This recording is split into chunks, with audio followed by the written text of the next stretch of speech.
Close the doors of your mind. Close the gates of your mind. Close the gates of your palace, your ba'ith, your ahal, your ahel, your tent, your mishkan, your mikdash.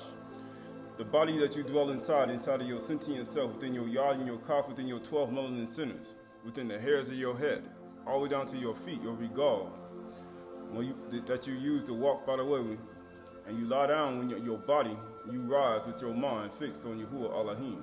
And when you walk by the way, you speak as the bar, and speak or into the world, and speak or into your life. For today is a day of freedom. Today is a day of Kahoshi. Today is a day that Yahuwah has given to us as another shabath, that we may cease from our labors, our own selfish self, our own selfish ways, our own selfish thoughts, and our own selfish ambitions, and our own self-indulgence. For we acknowledge the one who made all the heart of the earth, all of the heart of the earth, all the rivers and streams, and all the things, all the beings that he created before we was even here. Before we was even formed and shaped inside of our mother's womb, these things were here. All of the waters and streams underneath the earth, all the waters and streams on the top of the earth, and all the waters and streams that come from his throne, Yahuwah Elohim. For we are the ones he gave his life to. He gave his son, his only son, that one whosoever believes on him should not perish but have everlasting life. But how can they believe if they don't have a foundation? How are they going to believe if they don't understand him according to a cycle of understanding of times, mu'ed, and seasons, and understanding it in its totality? For we live in this world, we are not of it. For we are not of this world. For we seek a malkuth, a kingdom that will come from the Shamaims. And that kingdom will have 4 gates. 3 to the north, 3 to the south, 3 to the east, and 3 to the west.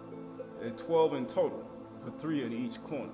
And every single one person understands that this totality of who we are and who he is and who he gave his debar to Yasharal, will come to fulfillment in this life and the next. So this is the book of Romans chapter 10. Romans chapter 10. This is the book of Romans chapter 10. The book of Romans chapter 10 and verse 1. This is the book of Romans chapter 10 and verse 1. Romans 10 and 1. Get that real quick. Romans 10 and 1. And it says, brothers and sisters, my heart's desire and prayer to Elohim for them is that they might be saved, or they might dwell in safety, because that's what it means to be saved, to dwell in safety. For I bear them witness that they have a zeal, that's an enthusiasm and energy source of Elohim, but it's not according to Da'ath. It's an energy source, right? When people pronounce certain names of other Elohims and other gods, they get an energy source out of nowhere. And it'd be like, is that according to knowledge, or is that just according to a feeling within oneself that one has just now conjured up? It has to be according to Da'ath, and Da'ath is acquired through a certain practice. For being ignorant of the righteousness of Elohim, just like Deuteronomy 6:25, this will be our righteousness if we keep his commandments. You ignorant and seeking to establish their own. That's the whole point of this whole thing. You're establishing your own tzedakah. H6666 is tzedakah. If you go look at it in the Hebrew, it's H6666. You're establishing your own tzedakah. And it says, for Mashiach is the end of the Torah, the law. Why? He's the end of it. Why? Because just like he cried out on totality twice, and he cried out and gave up the Ruach, he was the end of it. He said, I come in the volume of the book. And that's what male and female have to do. He said, if you don't, then you're going to find yourself going right back to no light. And you ain't going to be able to see. For Mashiach is the end of the Torah for righteousness to everyone who believes. So you have to aman in this continually.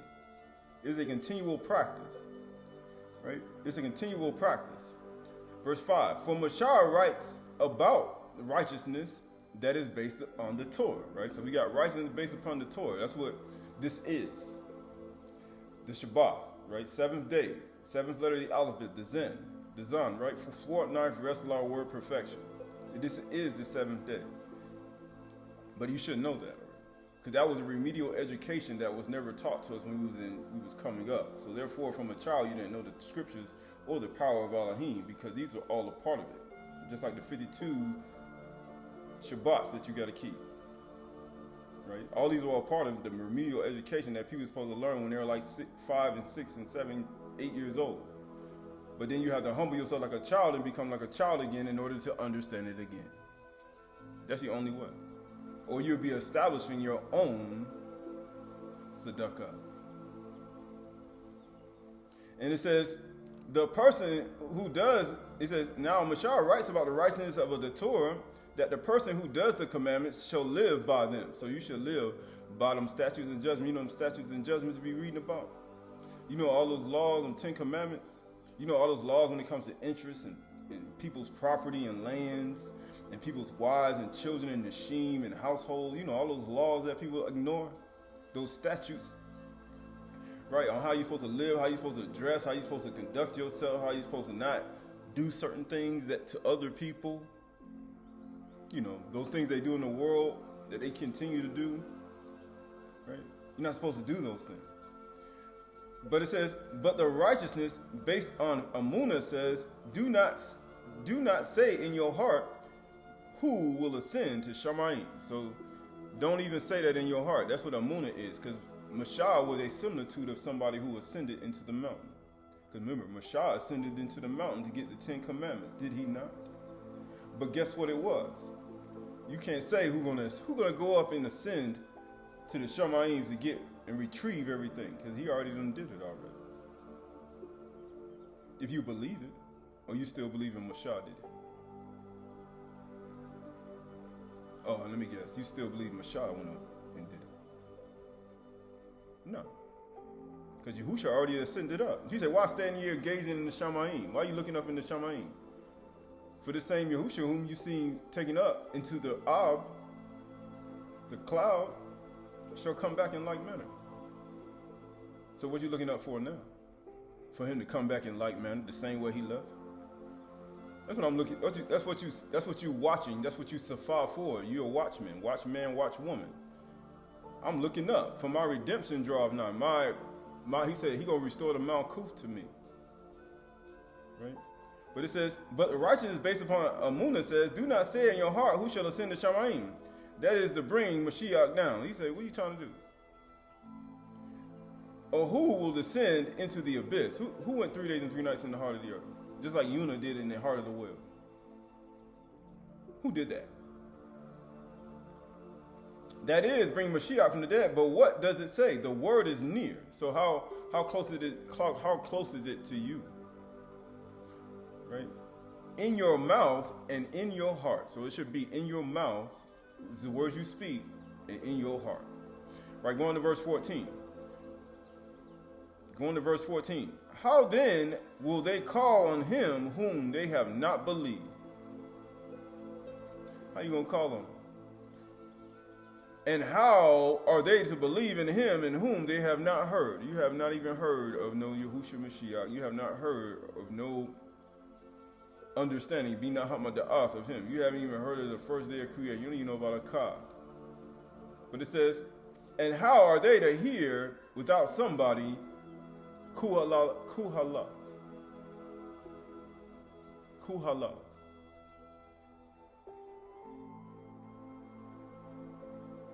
And how are they on a Qahalath, or teach, or what they say, preach, as the Americans would say, unless they are Selach, sent? Because who sends it?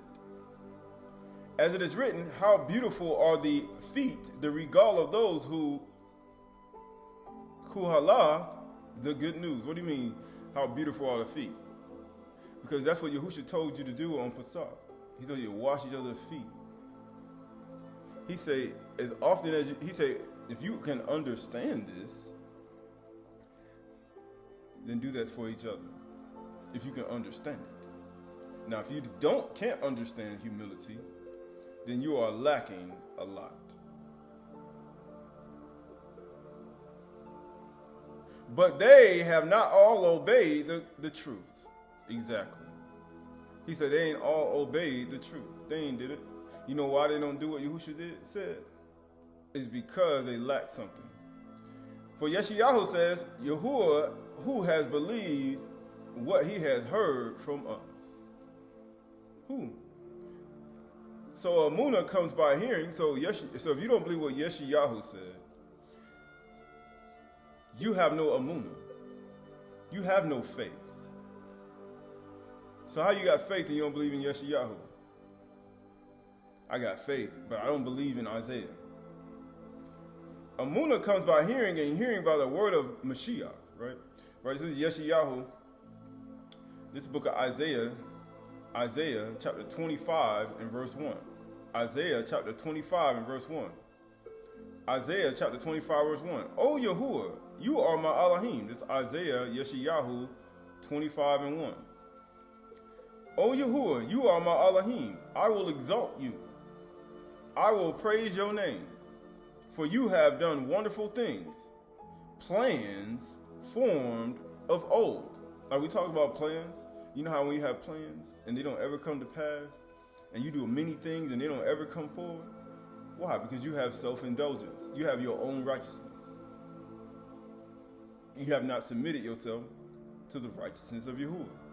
You established your own.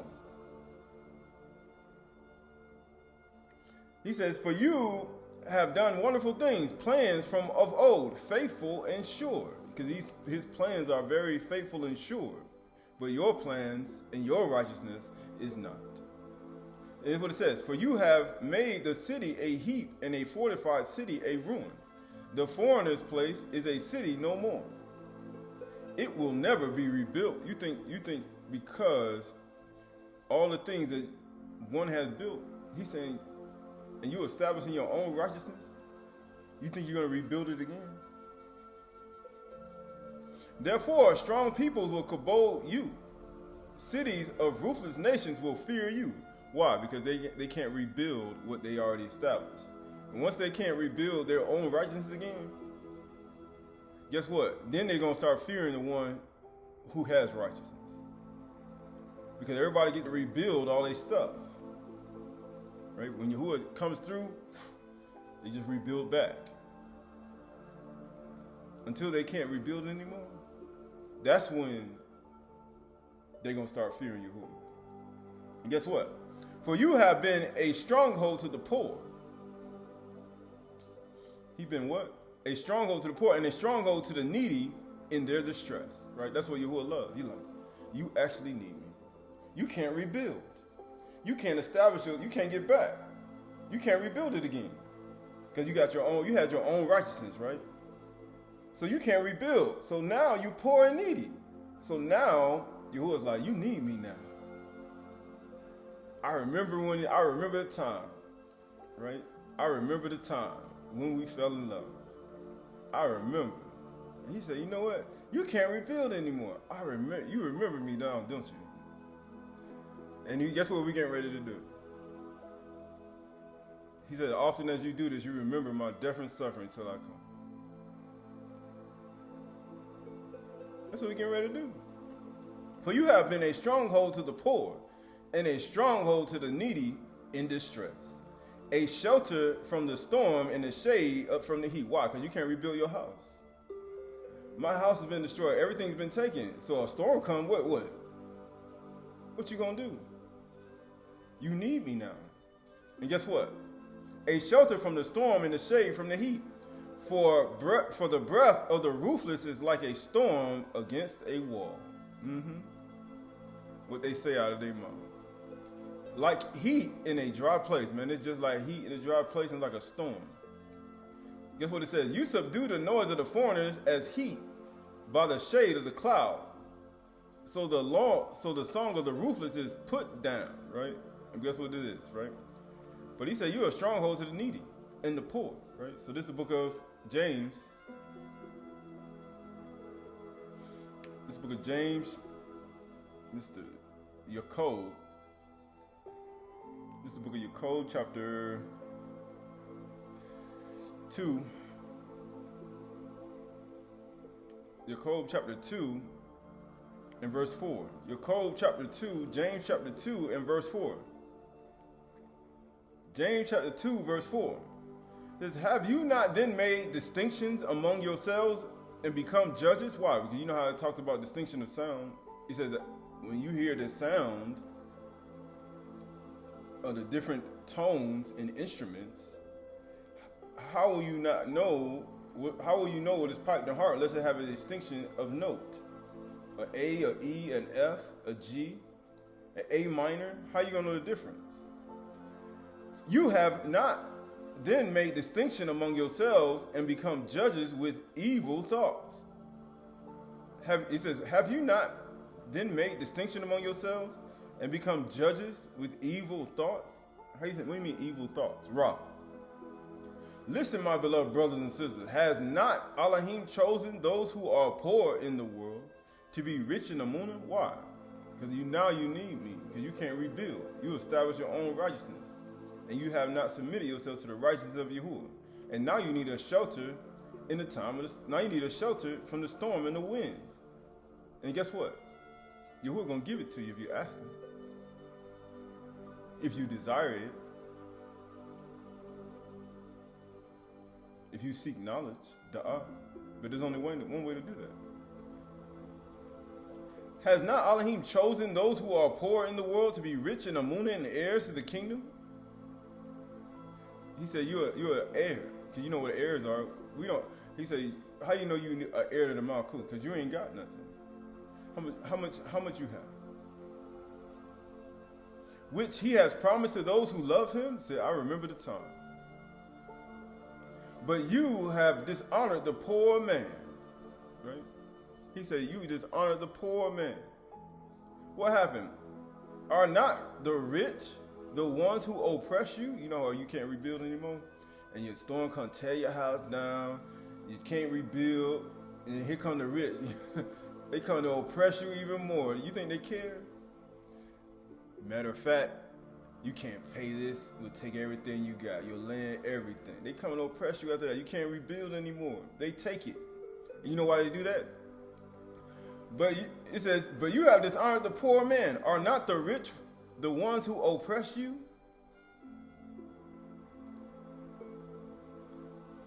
He's like, you remember when you had established your own righteousness, you had a lot of zeal too. But it wasn't according to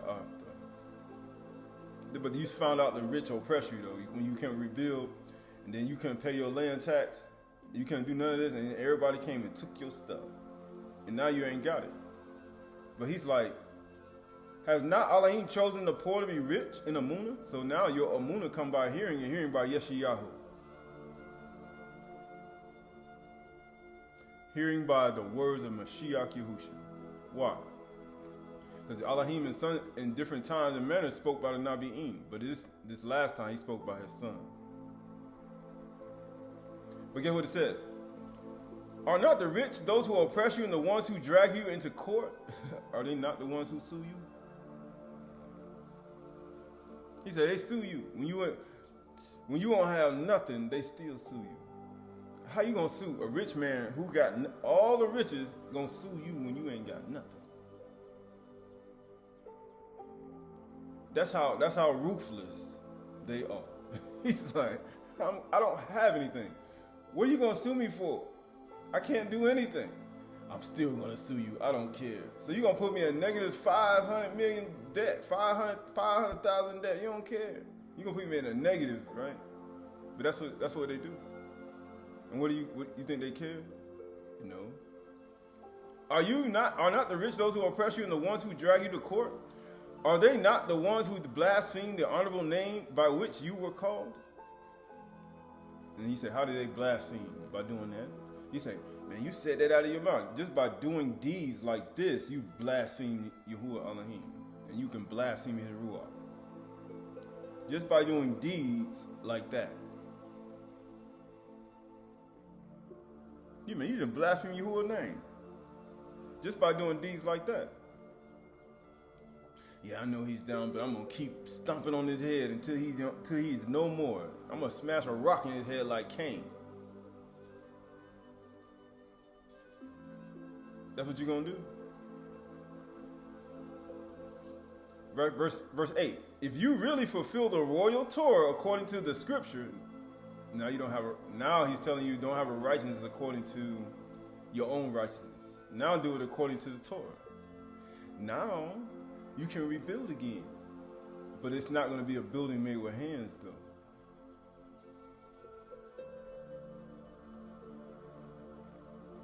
You shall love it says, if you fulfill the royal law according to Scripture, you shall love your neighbor as you love yourself. What did he say? You are doing well. Now you're doing something good. Oh, so you want to be a rich man? You want to oppress a poor man? But that means you don't love your neighbor, you love yourself. I mean, you blaspheme against your name. And by doing so, you ain't really got no righteousness according to knowledge, though. You establish your own righteousness, because people think righteousness is going to a feast day. That's part of it. But then you can go to a feast day, a Kag, a Muad, you can do all these things. You can come here. He said you can show up. But then guess what? You a rich man, you a poor, and you start oppressing people. You start coveting other people's stuff. You start swindling and extorting. And then guess what happens? You were like, you ain't fulfilled no scripture. How the scripture gonna be fulfilled?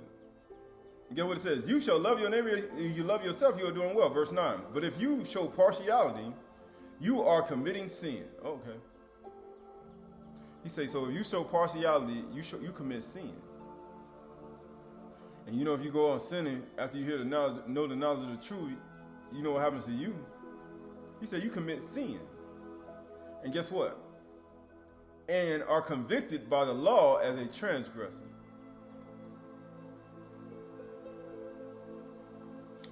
Right? He says, so what does this got to do with anything? Right? So this is the book of Deuteronomy, Devarim. Deuteronomy.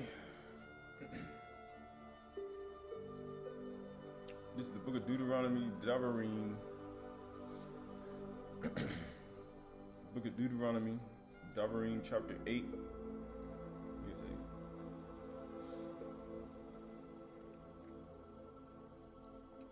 Go to 13 and 1.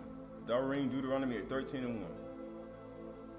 Let's see, going to, I think it's 13. Yeah, Deuteronomy 13 and 1. Deuteronomy 13 and 1. Devarim 13 and 1. And it says, if a Nabi or a dreamer of dreams arises among you and gives you a sign or a wonder, and that sign or a wonder he tells you comes to pass, and if he says, let us go after other gods, because you got a zeal of Elohim, but it's not according to knowledge. Because you being ignorant of Yahuwah's righteousness and you want to establish your own, which you have not known, and let us serve them. He's saying you blaspheme the name of Yahuwah. Because that's what they do. They oppress the poor. You ain't supposed to do that. You shall not listen to the words of that Nabi or that dreamer of dreams. You ain't supposed to listen to him. That person oppresses the poor and the needy. For the Yahuwah, your Elohim, is testing you. Oh, here we go. Here we go, another test. You know, we talked about all these tests that you will be built. We talk about the household tests you be doing. We take you in the wilderness, start testing you. We making it rain, doing all these things that Yahuwah does. But this is another test too. He testing you, so he be testing you. It's something managers got to know. Managers got to know this. Ish, Isha, Chil, Star, Kukah, everybody. You got to understand. Yahuwah is testing you. He be like, man, this person came by. He said, let us go worship other Elohims and other gods. Right? Let's give praise to them. And you know what? You should know it's a test. This is a test of the emergency broadcast system. It's only a test.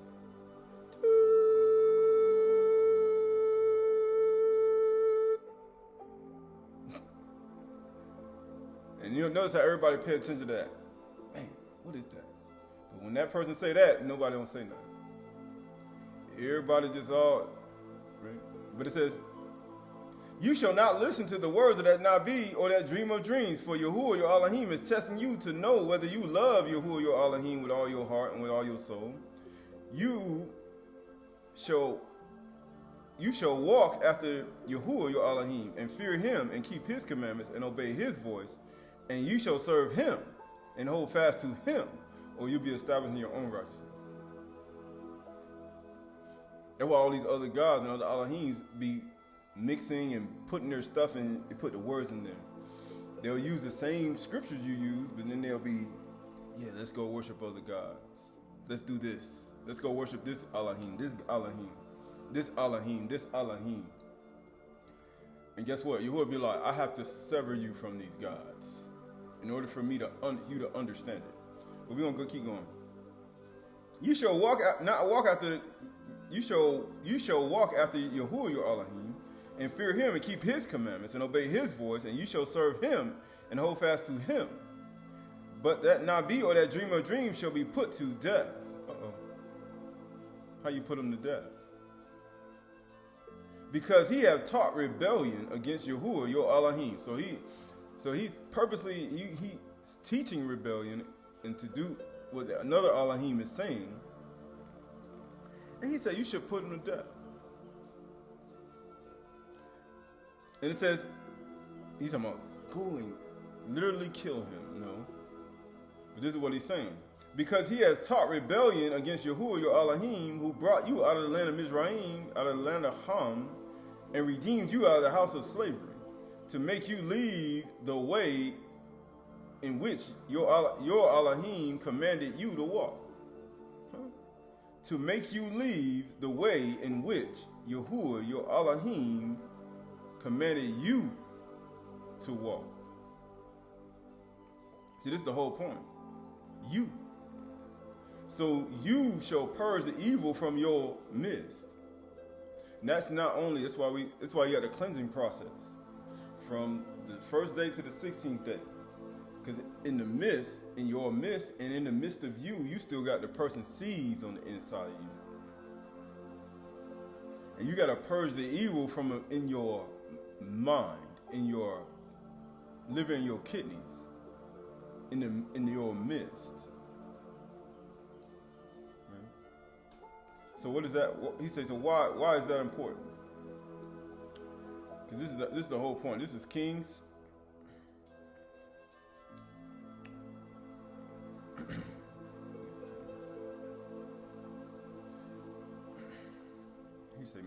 He said, purge the evil from your midst.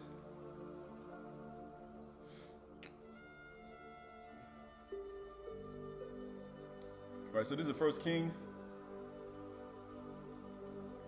1 Kings chapter 15. I think it's 15. It's 17. 1 Kings chapter 17 and verse 20. 1 Kings chapter 17 and verse 17. 1 Kings chapter 17 and verse 17. After this, the son of the woman, the mistress of the house, became ill. And his illness was so severe that there was no breath in him. And she said to Yahu, what have you against me, O man of Elohim? You have come to bring my sin to remembrance and to cause the death of my son. He said, what? He said, man, you came to bring my sin to remembrance. You got cause the death of my son. Why? Because he's saying on the midst of you got another Elohim, another God. And he said you listened to a Nabi, and a Nabi told you to go after other Elohims, and you did. He said, you trying to bring my sin to remembrance and bring the death of my son. Yeah, I'm trying to bring the death of that Malachi, that Nabi on the inside of you. He said, I'm trying to kill that Malachi, that Nabi, that sowed that seed inside of you in the midst of you. That's where children come from. They come from the inside of you. Why he says in your Numbers chapter, or Jeremiah chapter 30, he said, why would he see every man holding his hand on his stomach, like he getting ready to have birth to a child? He said, I'm trying to prevent the death of your child by getting the other Elohims, the other gods out of the midst of you. Oh man of Elohim, you have come to bring my sin to remembrance and cause the death of my son. And he said to her, give me your son. He said, man, I'm finna save your son. I'm finna save that child on the inside of you. And he took him in her arms and carried him up into the upper chamber where he lodged. And he laid him on his own bed. And he cried to Yahuwah, O Yahuwah, my Elohim, have you brought calamity even unto this widow with whom I sojourn by killing her son? Then he stretched himself upon the child 3 times, right? 1, 2, 3. And cried to Yahuwah. 1, 2, 3. And guess what he said? What did he cry to Yahuwah for? Let this child come to life again. Because for the wages of sin is death. He said the child was dead. When he said, you know what? 1, 2, 3. And amazing, Gomel is the 3rd letter of the alphabet, and that means what? Reward. It means camel. But guess what it says? 1, 2, 3. When Yahushua got up on the 3rd day. And he cried to Yahuwah, O Yahuwah, let the child come to life again. That's why Yahushua came up on the 3rd day, to bring your child back to life again. And Yahuwah listened to the voice of all Yahoo. And he listened to the voice of all Yahoo. That's why it says, you have a munah, but it's not according to knowledge. For you being ignorant of Yahuwah's righteousness to establish your own, you have not submitted yourself to the righteousness of Yahuwah. Because who the woman asked? And the life of the child came into him again, and he revived. How can he teach unless he be sent? How can he Qahalath unless he be sent? And Yahoo took the child and brought him down to the upper chamber to the house and delivered him to his mother. And Yahoo said, see your son. And the woman said, Yahoo, now I know that you are a man of Elohim. He said, now I know. And the word of Yahuwah is in your mouth is truth. Oh. So you think it was him leaning, doing 3 times, doing all that? No, it was just, he said, I know the word of Yahuwah is in you now, because you actually did something. Because a munah without works is dead. Matter of fact, the child on the inside of you is dead when you ain't got no munah. According to the script, what's written. He says, so why is this important? Because everything that happens in this Torah, or anything, any of the books, right? As managers, you need to know this. Because if you don't, you're going to find yourself in trouble, right? So this is the book of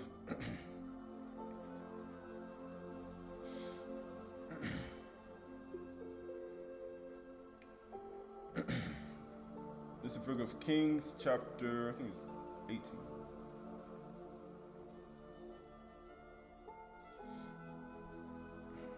This book of Kings, chapter 18 and verse 1.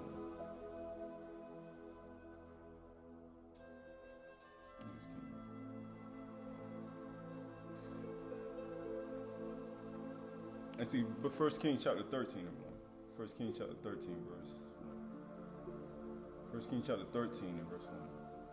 And behold, a man of Elohim came out of Yehuda by the word of Yahuwah to Bethel.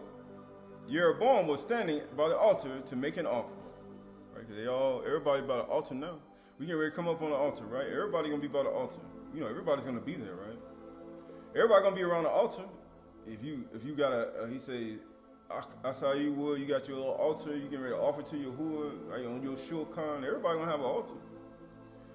And the man cried against the altar by the word of Yahuwah, and said, O altar, altar, thus says Yahuwah Elohim, behold, a son shall be born to the house of Dawid. We already know who that is.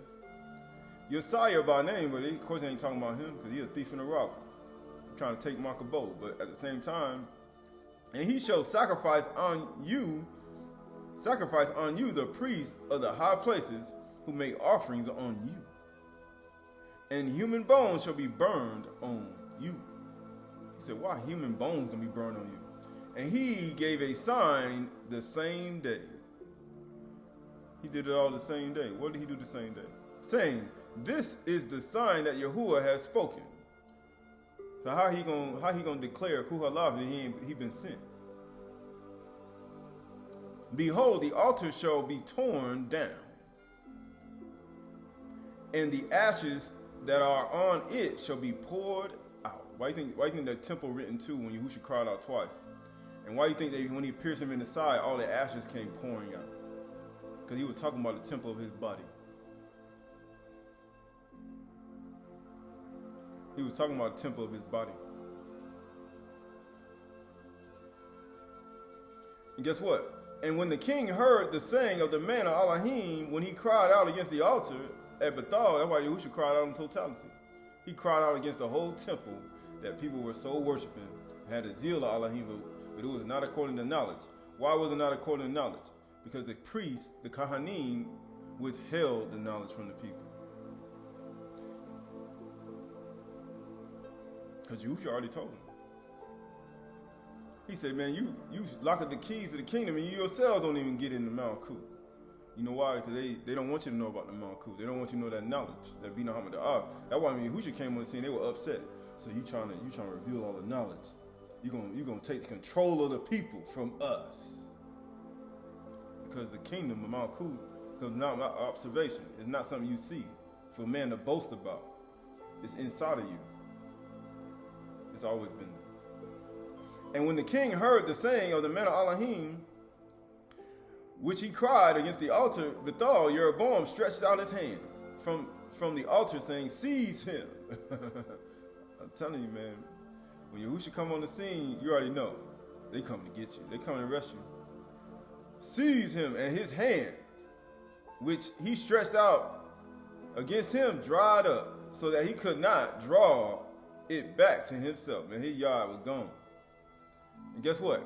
And the altar was torn down, and the ashes poured out from the altar, according to the sign of the men of Elohim had given by the word of Elohim. That's why when they came to get Yahushua, and they seized him at the night of Pesach, they couldn't stop that altar from being, they couldn't stop that temple from being torn down. They couldn't do it. It was going to be fulfilled. How the scripture going to be fulfilled? The altar had to be thrown down. The whole thing had to come down. And guess what? It had given by the word of Yahuwah. And the king said to the men Elohim, "Entreat now the favor of Yahuwah, your Elohim." See, when things start happening to you, that's when you want.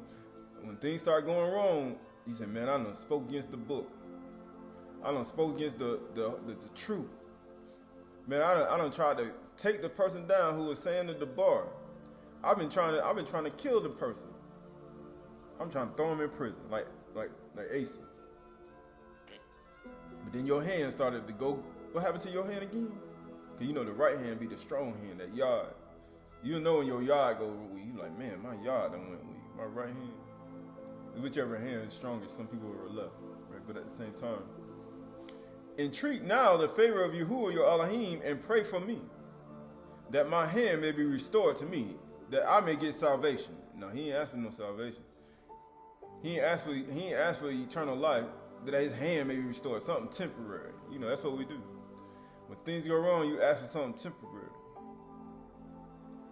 And the men Elohim entreated Yahuwah, and Yahuwah and the king's hand were restored to him and became as it was before. And the king said to the men Elohim, "Come home with me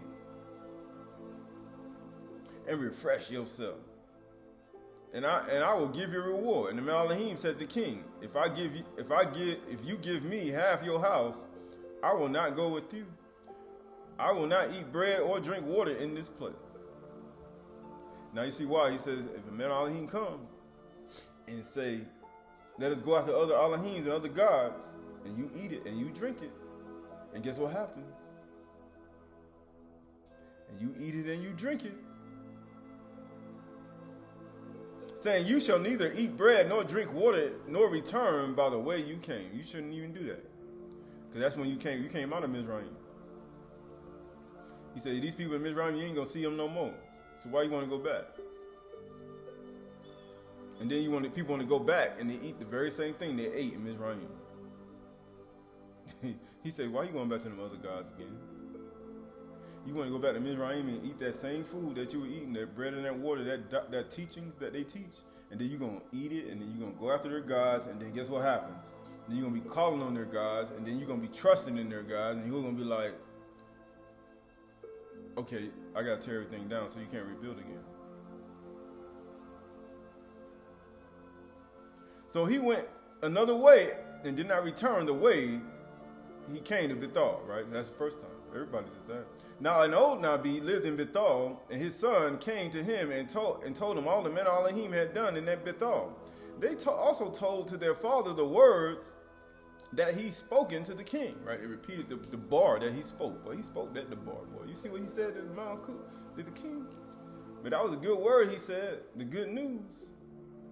And the father said to him, which way did he go? Man, they chasing him down, boy. That's what they do. They pursue you, just like Amalek when they came out of Mizraim. Amalek pursued the children of Yasharal all the way out there, and then where they get to the end when he finally got there, they start fighting. Notice how when the people start pursuing you, you know what's going to happen. You're going to get a battle. And the son showed him the way the men Elohim came from Yehuda had gone. Everybody talking, they know where you at. He said, he already know. He already know. And he said to his son, saddle the donkey for me. So they saddled the donkey for him, and he mounted it. And he went after the men of Elohim. They coming. We found out where he lived. We found out where he at. They coming. And found him sitting under an oak. Man, he right under an oak tree. Right, you ever seen an oak tree? Right, depending on how big it is, that tree gets really big, huge, when it actually gets to the point. And he said to him, are you the man of Elohim who came from Yehuda? And he said, I am. He said, what? He said, what? He said, I am. He said, why is it important? Right, this is the book of Yuchanan. He said, man.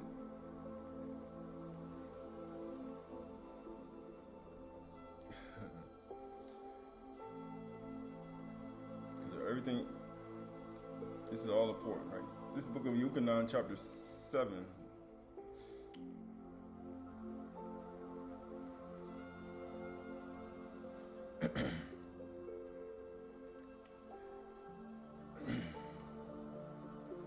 Yuchanan chapter 7.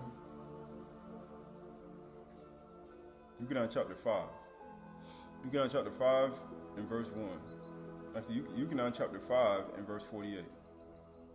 Yuchanan chapter 5 verse 48. John chapter 5 verse 48. The Yahudim answered him, are we not right in saying that you are a Samaritan and have a demon? Yahusha answered, I do not have a demon, but I honor my father. Why? How did he honor his father? By doing what his father said. I'm not going to eat no bread or drink water in this place. And he answered him back, I don't have no demon. I honor my father.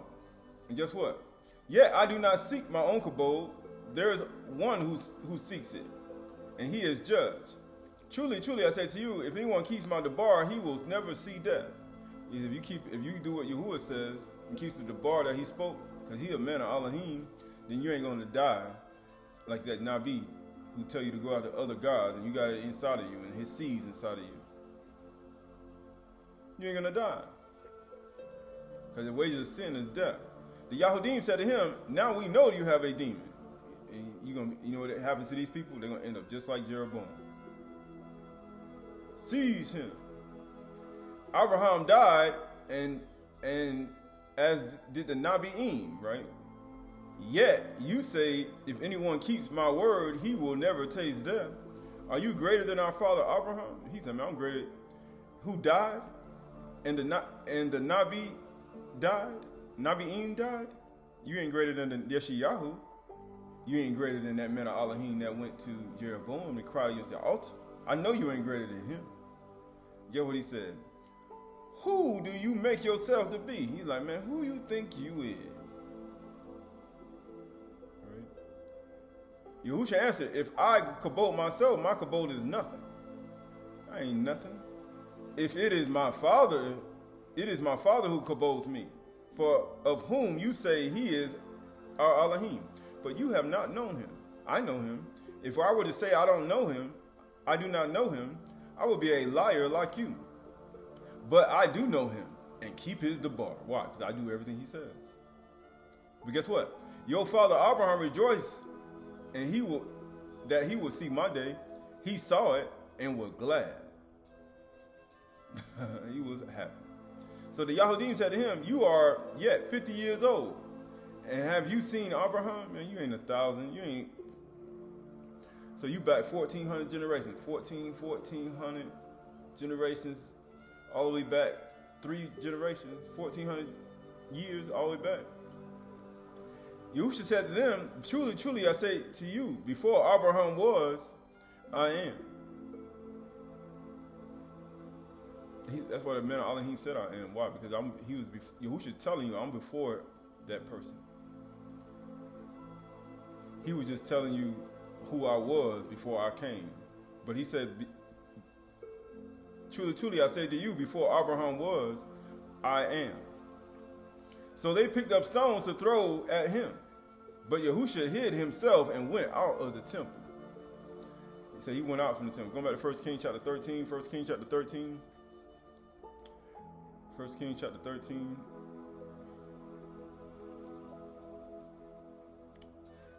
First Kings chapter 13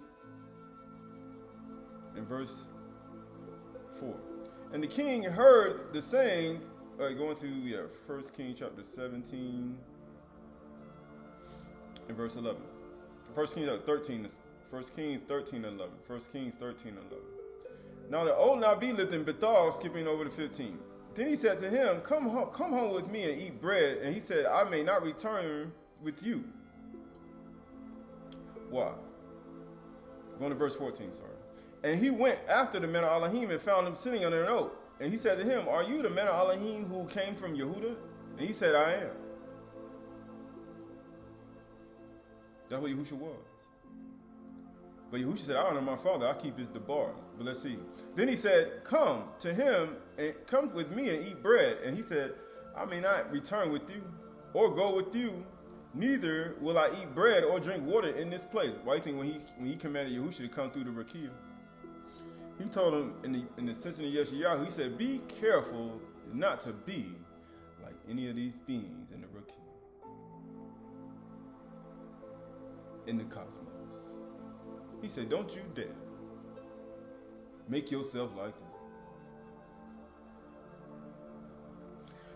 And guess what he said? Because he said, man, they got powers too. You say, they got powers? Yes, they do. They can do the same thing, similar.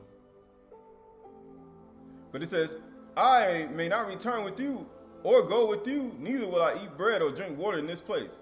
For it was said to me by the word of Yahuwah, ye shall not neither eat bread or drink water there, nor return the way you came. Did Yahusha come back the way he came in the sense of Yeshua? No. He hid himself. But then when he came back the second time, he came in his full kabod. Everybody saw him, who he was. And he ascended back to where he was before. And he said to him, I also may not be as you are. And the Malak spoke to me by the word of Yahuwah, right? Remember, you got Malak Rasha, and you got Malak Qahalath. So it's many Malaki out here. So you got Malak Rasha, reptilian adder face, and you have the Malaki of light. So he ain't lying. Malaki spoke to me, right? It's a different Malaki now. Remember, you got dual natures, evil and good, right? And he said to him, I may not be as you are. And the Malak spoke to me by the word of Yahuwah, saying, bring him back with you into your house that he may eat bread and drink water, man. It's different type of Malak. It's a whole bunch of Malaki out here. That's why Shaul told you, though I'm a Shalakim, but I got powers. Maybe Shaul had powers. Qahalath had powers. They can do all types of stuff. Though I or any other Malaki teach any other Debar. So Shaul like, I can do the same thing too, right? They teach any other thing other than what I said, let them be accursed. Because Shaul say, if I get possessed by a demon, if I get possessed by a Malaki, don't you listen to me. Shaul already knew. He said, man, I can get possessed by a demon, a Malaki. Don't you listen to me. They understood the spirit world. Even though Shaul, they said, Shaul I know, Yahusha Shaul I recognize. That don't mean nothing. Just for that moment that happened, right? That situation. But when it came to this real thing, this is a real fight. People was like, okay.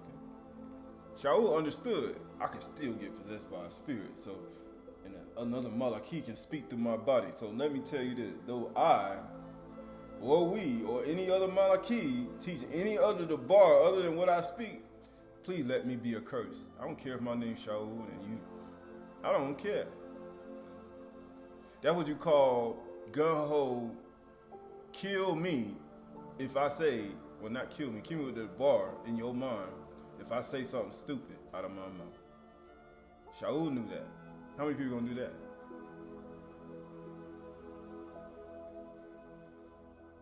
Ain't nobody gonna do that. You know why? Because everybody got too much pride to say something like that. That's why Yahuwah had to keep that demon bound. He pleaded with Yahuwah how many times? 3 times. Didn't he do it 3 times? How many times did that man of Elohim cry out to Yahuwah to open that child's eyes? He did it to him. He said he did it 3 times on him. He leaned on him 3 times. To bring him, he said, bring the child back to life. Shaul already know, man, look at here. He already knows. See, when you start to understand it, then you start to understand what type of world you live in. But when you have lack of knowledge, and you have ignorant amuna, and guess what happens? I can't never be possessed by a spirit. I can't never be altered. I can't nothing can ever come out of my mouth that's wrong. You know how they say. I assure you, a lot of things come out of your mouth that's wrong. And you have to understand. People have to understand that, because if you don't, you're gonna get more arrogant, right? This going back to 2 Kings 13 and 18. And he said to him, I also may not be as you are. And the Malak spoke to me by the word of Yahuwah, saying, bring him back with you into your house, that he may eat bread and drink water. But he lied to him, right? So we already know the demons, spirits, Satan, Shaitan, Malak Rasha, Mastama, right? There's all types of beings out here. There's all types. Not by name, but it's a whole bunch of them. So he went back with him and ate bread in his house and drank water. Because, you know, that's that pride. I'm a man of Elohim. Look at me, boy. I'm a man of Elohim. Yahuwah spoke the words, so don't drink no water and drink it. But he said he had a Malaki spoke to him. And he said the same thing. Right? He told me to do, he said, so you said Malaki said that? Oh, man. You know what? You right, man. We both Malaki. Let's have some dinner. We both Malak Elohim. Let's have some food. And as they were sat at the table, the word of Yahuwah came to the Nabi who had brought him back, right? So that he had the lion Nabi. Now he started speaking the truth. That's why Shaul said, though I, or we, or any other Malaki teach any other the bar that I speak, let him be accursed. But you see how he went from lying to telling the truth now? You see that? That's what Shaul was trying to get people to understand. I went from, you see how he lied, and then he told the truth after he lied. So then now you see why you gotta obey Yahuwah when he tell you to do something. Because it can happen. Man, people have no idea. People have no idea. People have no idea. And he cried to the man Elohim who came from Yehuda. Now he crying out. Thus says Yahuwah, because you have disobeyed the word of Yahuwah and have not kept the commandment that Yahuwah your Elohim commanded you. That's what Shaul was trying to say. So you're here because of me, and I lied, and I had a demon come in my mind, and Satan took over my body, and you gonna listen to me, and you gonna show up here after I done told you, though I, though we, or any other Malaki speak any other the bar, you gonna just do it anyway. Right? That's how it is, right? That's how Shaul would have reacted to somebody who did something like that. Because you have disobeyed the word of Yahuwah and have not kept the commandment of Yahuwah your Elohim commanded you, but have come back and have eaten bread and drunk water in this place of which he said to you, eat no bread or drink this water, your body shall not come to the tomb of your fathers. Right? Why? Because a little leaven leavens a whole lump.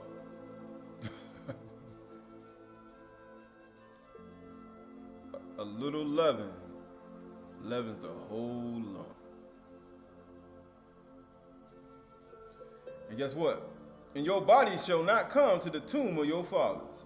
And after he had eaten bread and drunk, he saddled the donkey for the Nabi whom he had brought back. Matter of fact, he still showed some kindness and love too after he spoke to the bar. Brought the donkey back, right? Put him, saddled him on there, everything. Man, he's still giving food and showing kindness and everything. But it doesn't matter how much kindness a person shows. If Yahuwah says, don't do it, it don't matter how kind a person is. They're just going to have to take the fact that, I don't care what you say. Right? They're gonna be hurt.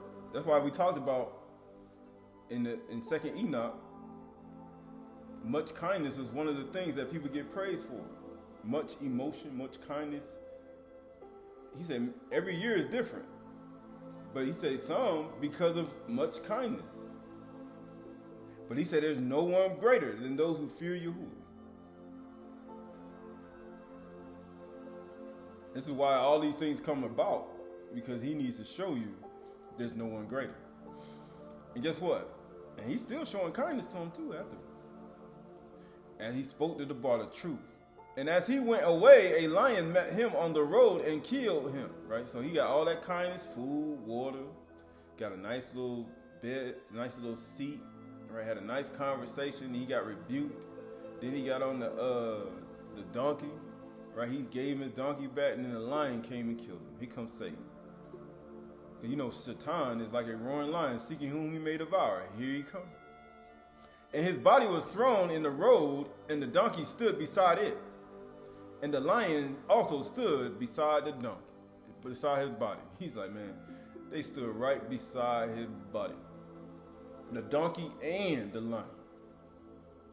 And you know what happened after that? So why would a donkey and a lion sit right next to him? And behold, men passed by and saw the body thrown in the road, and the lion standing by the body. And they came and told it in the city where the old Nabi lived. Notice how he told them, don't you go back and eat no bread and no water from this place. As a matter of fact, why was a lion and a donkey standing right next to him? There's a reason why. Right, this is the book of Genesis, Bereshit. This is the book of Genesis, Bereshit, chapter 49.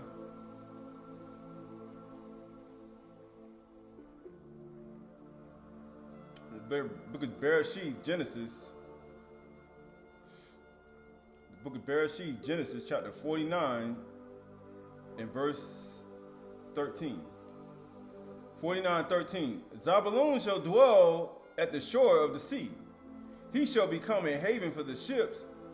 At his border shall be Sidon. Issachar is a strong donkey. Man, he's a strong donkey. But maybe the donkey was standing right next to him too. Crouching between the sheepfold. He was standing right next to him after he got killed too. He saw that a resting place was good, and that the land was pleasant. So he bowed his shoulder to bear, and became a servant of forced labor, right? And guess what? You see the donkey standing right next to him, right? He says, so why is it important? Because it's very important, right? Right, so this is the book of Chronicles. This is the book of Chronicles. I think it's Dabri Hayami.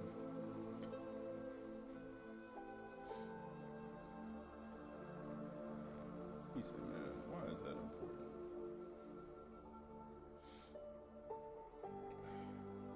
Because everything happens for a reason. This is Dari Hayamin chapter 12. Dari Hayamin chapter 12. 1 Chronicles chapter 12 and verse 31. Chronicles chapter 12, verse 31. Of the half tribe of Manasseh, 18,000, who were expressively named to come to make Dawid king. Of Yitzhakar, right? They like donkey, right? They just like a donkey. Men who have understanding of the times, to know what Yasharal ought to do. What do you mean the times, right? They understand the times, right? This Bereshit chapter 1 and verse 16. Bereshit chapter 1 verse 14. Bereshit chapter 1 verse 14. Now Elohim said, let there be lights in this, Genesis chapter 1 verse 14. Now Elohim said, let there be lights in the expanse of the Shemaims to separate the day from the night. And let them be for signs, right? That's Eod for seasons, Moed for Yom, right? And years. And let them Moed, and let them be lights in the expanse of the Shemaims to get light upon the earth. Why? Because when he got killed, you seen a donkey next to him. You know, the Yissachar understand the times. They understood the times.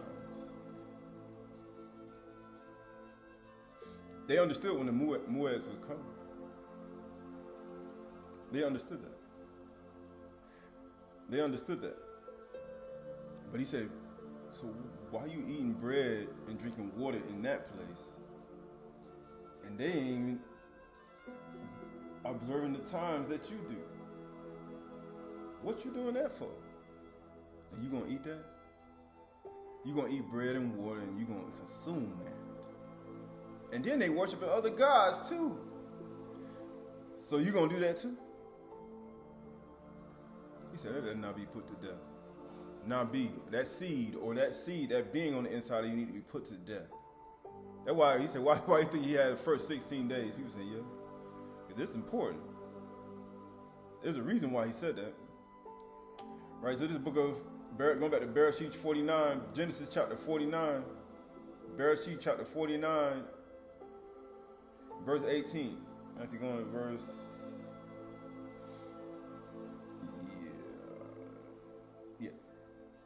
Bereshit chapter 49 and verse 9.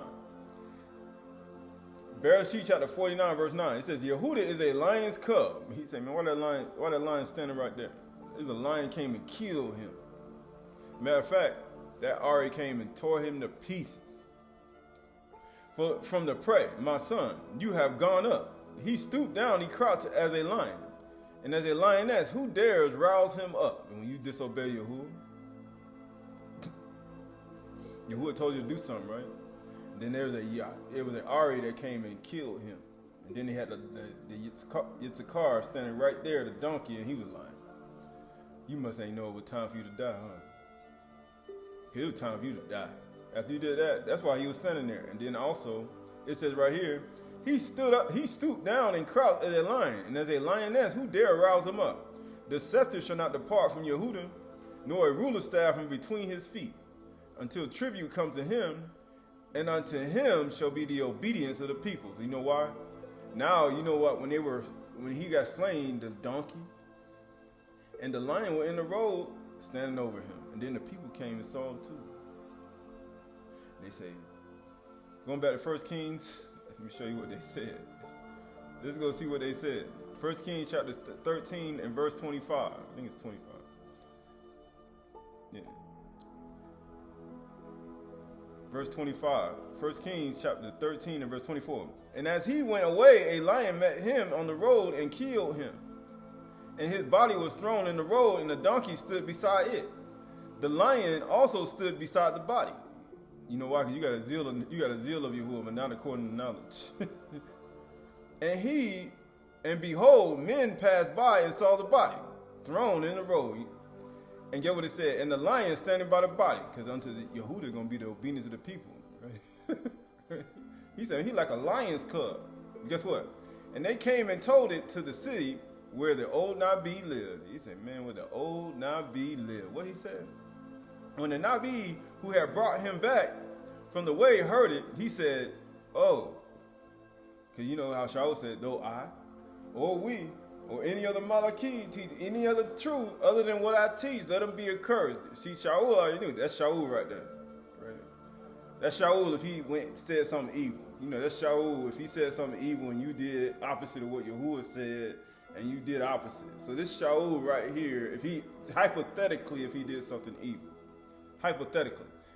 It is the man of Elohim who disobeyed the word of Yahuwah, because unto him should be the obedience of the people. That's why the lion was standing right there. Everybody gonna know. The people gonna know, man, I need to be obedient to what Yahuwah said. I need to be obedient to what Yahuwah said. Now you see why that lion was there. He like, this is the man of Elohim who did disobey the word of Yahuwah. Therefore, Yahuwah has given him to the lion, because unto him shall be the obedience of the people, which has torn and killed him, because unto him shall be the obedience of the people, according to the word of Yahuwah that Yahuwah spoke to him, because unto him shall be the obedience of the people. Now they realize, we need to obey Yahuwah. And guess what? And he said to his sons, and now he said, teach it to your sons and your sons' son, your children too. Saddle the donkey for me. And they saddled it, and they took his donkey too. You know, the donkey that times, it's a car like a donkey. He's like, man, you know what? That man, he ain't died. But you know, that donkey, they understand the times. But let me take that thing. Boy. I need to know what to do. I need to know what to do. I need to understand days, months, years, and muads, right? Because that person died for me. He's like, man, I need that obedience. And let me get that thing. Let me get that donkey. And they saddled it. And he went and found his body thrown in the road, and the donkey and the lion standing beside the body. And the lion had not eaten the body or torn the donkey. Yeah, man, that lion didn't even touch the donkey. You know that's Yahuwah. When the lion didn't eat nobody and it didn't kill the donkey, so you already know, like, man, this is the word of Yahuwah in the midst of this thing. It's the word of Yahuwah. That's an anomaly. That's what you call an anomaly. That's like an X-Files. He's like, man, the man died, but the lion's standing there. And the man didn't get eaten or the donkey. Man, this gotta be something. This is a mystery. And guess what happened? And he went and found his body thrown in the road, and the donkey and the lion standing beside the body, and the lion had not eaten the body or torn the donkey. And the Nabi took up the body of the man of Elohim and laid it on the donkey and brought it back to the city to mourn and bury him, right? That's what happens. Even though he had an evil Malachi speak through his body, he still, when he realized the truth, he lied. I still bury him, even though I spoke the bar to him. He ended up dying. And he laid the body in his own grave. Right? He gave him his own little marked grave. And they mourned over him, saying, alas, my brother. Right? So, you see why Shaul said that? He lied. Though I, or we, or any other Malachi, he's still your brother, right? He's like, teach any other the bar, let him be a curse, right? And he still called him his brother after he died, too. Even as he disobeyed the bar, he still called him his brother. Even after he disobeyed the bar, he still called him his brother and still buried him and did everything he's supposed to do. And after he had buried him, he said to his sons, when I die, what did he say? When I die, bury me in the grave in which the man of Elohim is buried. Ain't that something? Lay my bones beside his bones. Why would he say that? For the saying that he called out by the word of Yahuwah against the altar of Bethel and against all the house of the high places that are in the city of Samaria shall surely come to pass. He's like, man, even though he disobeyed that one thing, I know he a man of Elohim, but he spoke that the bar against that altar, against Jeroboam, and it's going to still come to pass even though he disobeyed the bar. So even though somebody may disobey the bar, that's why Shaul said, though I or we or any of the Malachi, it don't mean what he said ain't going to come to pass. He just said, oh, he a transgressor, right? But still, that man spoke to the bar, and it's surely going to come to pass. That's why it's dangerous. This is why, if you don't understand the bar according to knowledge, you're going to be ignorant. And you're going to end up doing something you should not do. He said, man, bury me. He says, in all the high places, in all the cities of Samaria shall surely come to pass. And after this, Jeroboam did not turn from his evil ways. You see that the bar he spoke, boy, that thing it's still working though. When you speak to the bar, even though you evil, right? Even though you disobeyed, he said the bar is still out here. It's still working. And those warnings and those things that people have said are still out here. Regardless of what people may think and thinking it's not there, it's still there. And if you disobeyed at the bar that was spoken to you, surely Yahuwah got something for you. But made priests for the high places again from among all the people. He kept making doing his own thing. And he would not, and any he ordained to be priests of the high places. They ain't even purifying themselves according to the purification of the Kohanim. They ain't even doing these first 16 days either. Matter of fact, they ain't doing nothing. What they doing? Their own thing. And guess what? And this thing became sin. Uh-oh. You do what you want to do all you want to. How you become a royal priesthood of Kodash Nation? Did you do everything properly? Oh, there's a lot of things that people don't. You have a zeal of Elohim, but not according to knowledge. For you being ignorant of Yahuwah's righteousness and establish your own righteousness, have not submitted yourself to the righteousness of Yahuwah.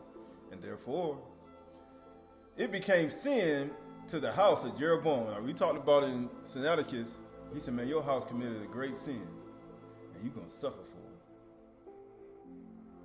So, as to cut it off, and to destroy it from the face of the earth. So, as to cut it off, and to destroy it from the face of the earth. Now, you see why he said, let him be cut off. We're going to cut you off. Right, this is serious. People say, no, this is not a game. People think this is a joke. This is not a game. He says, so why this, right? This is Revelation, Hazum chapter 5. Hazum chapter 5, Revelation chapter 5 and verse 14.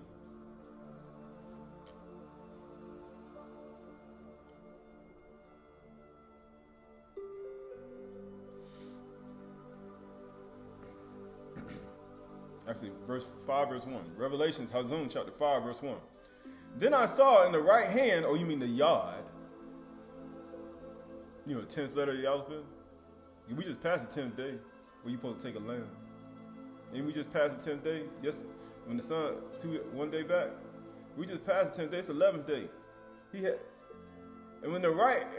Then I saw in the right hand of him who was seated on the throne a scroll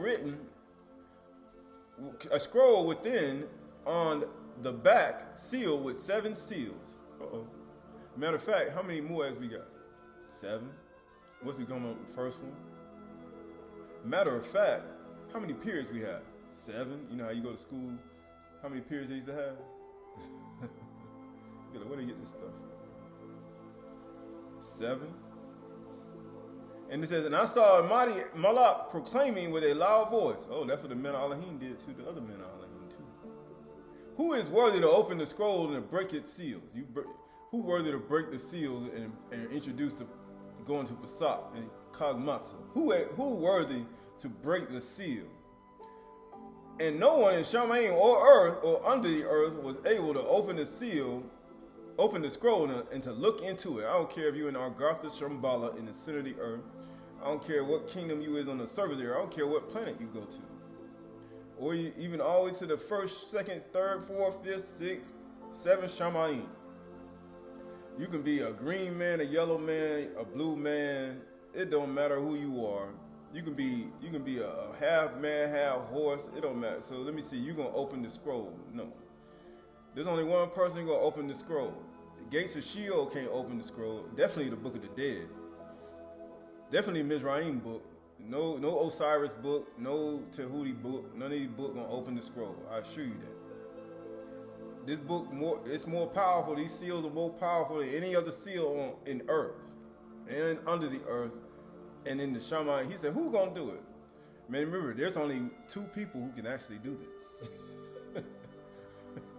I can't do it. No woman can do it. Definitely no goddess can do it.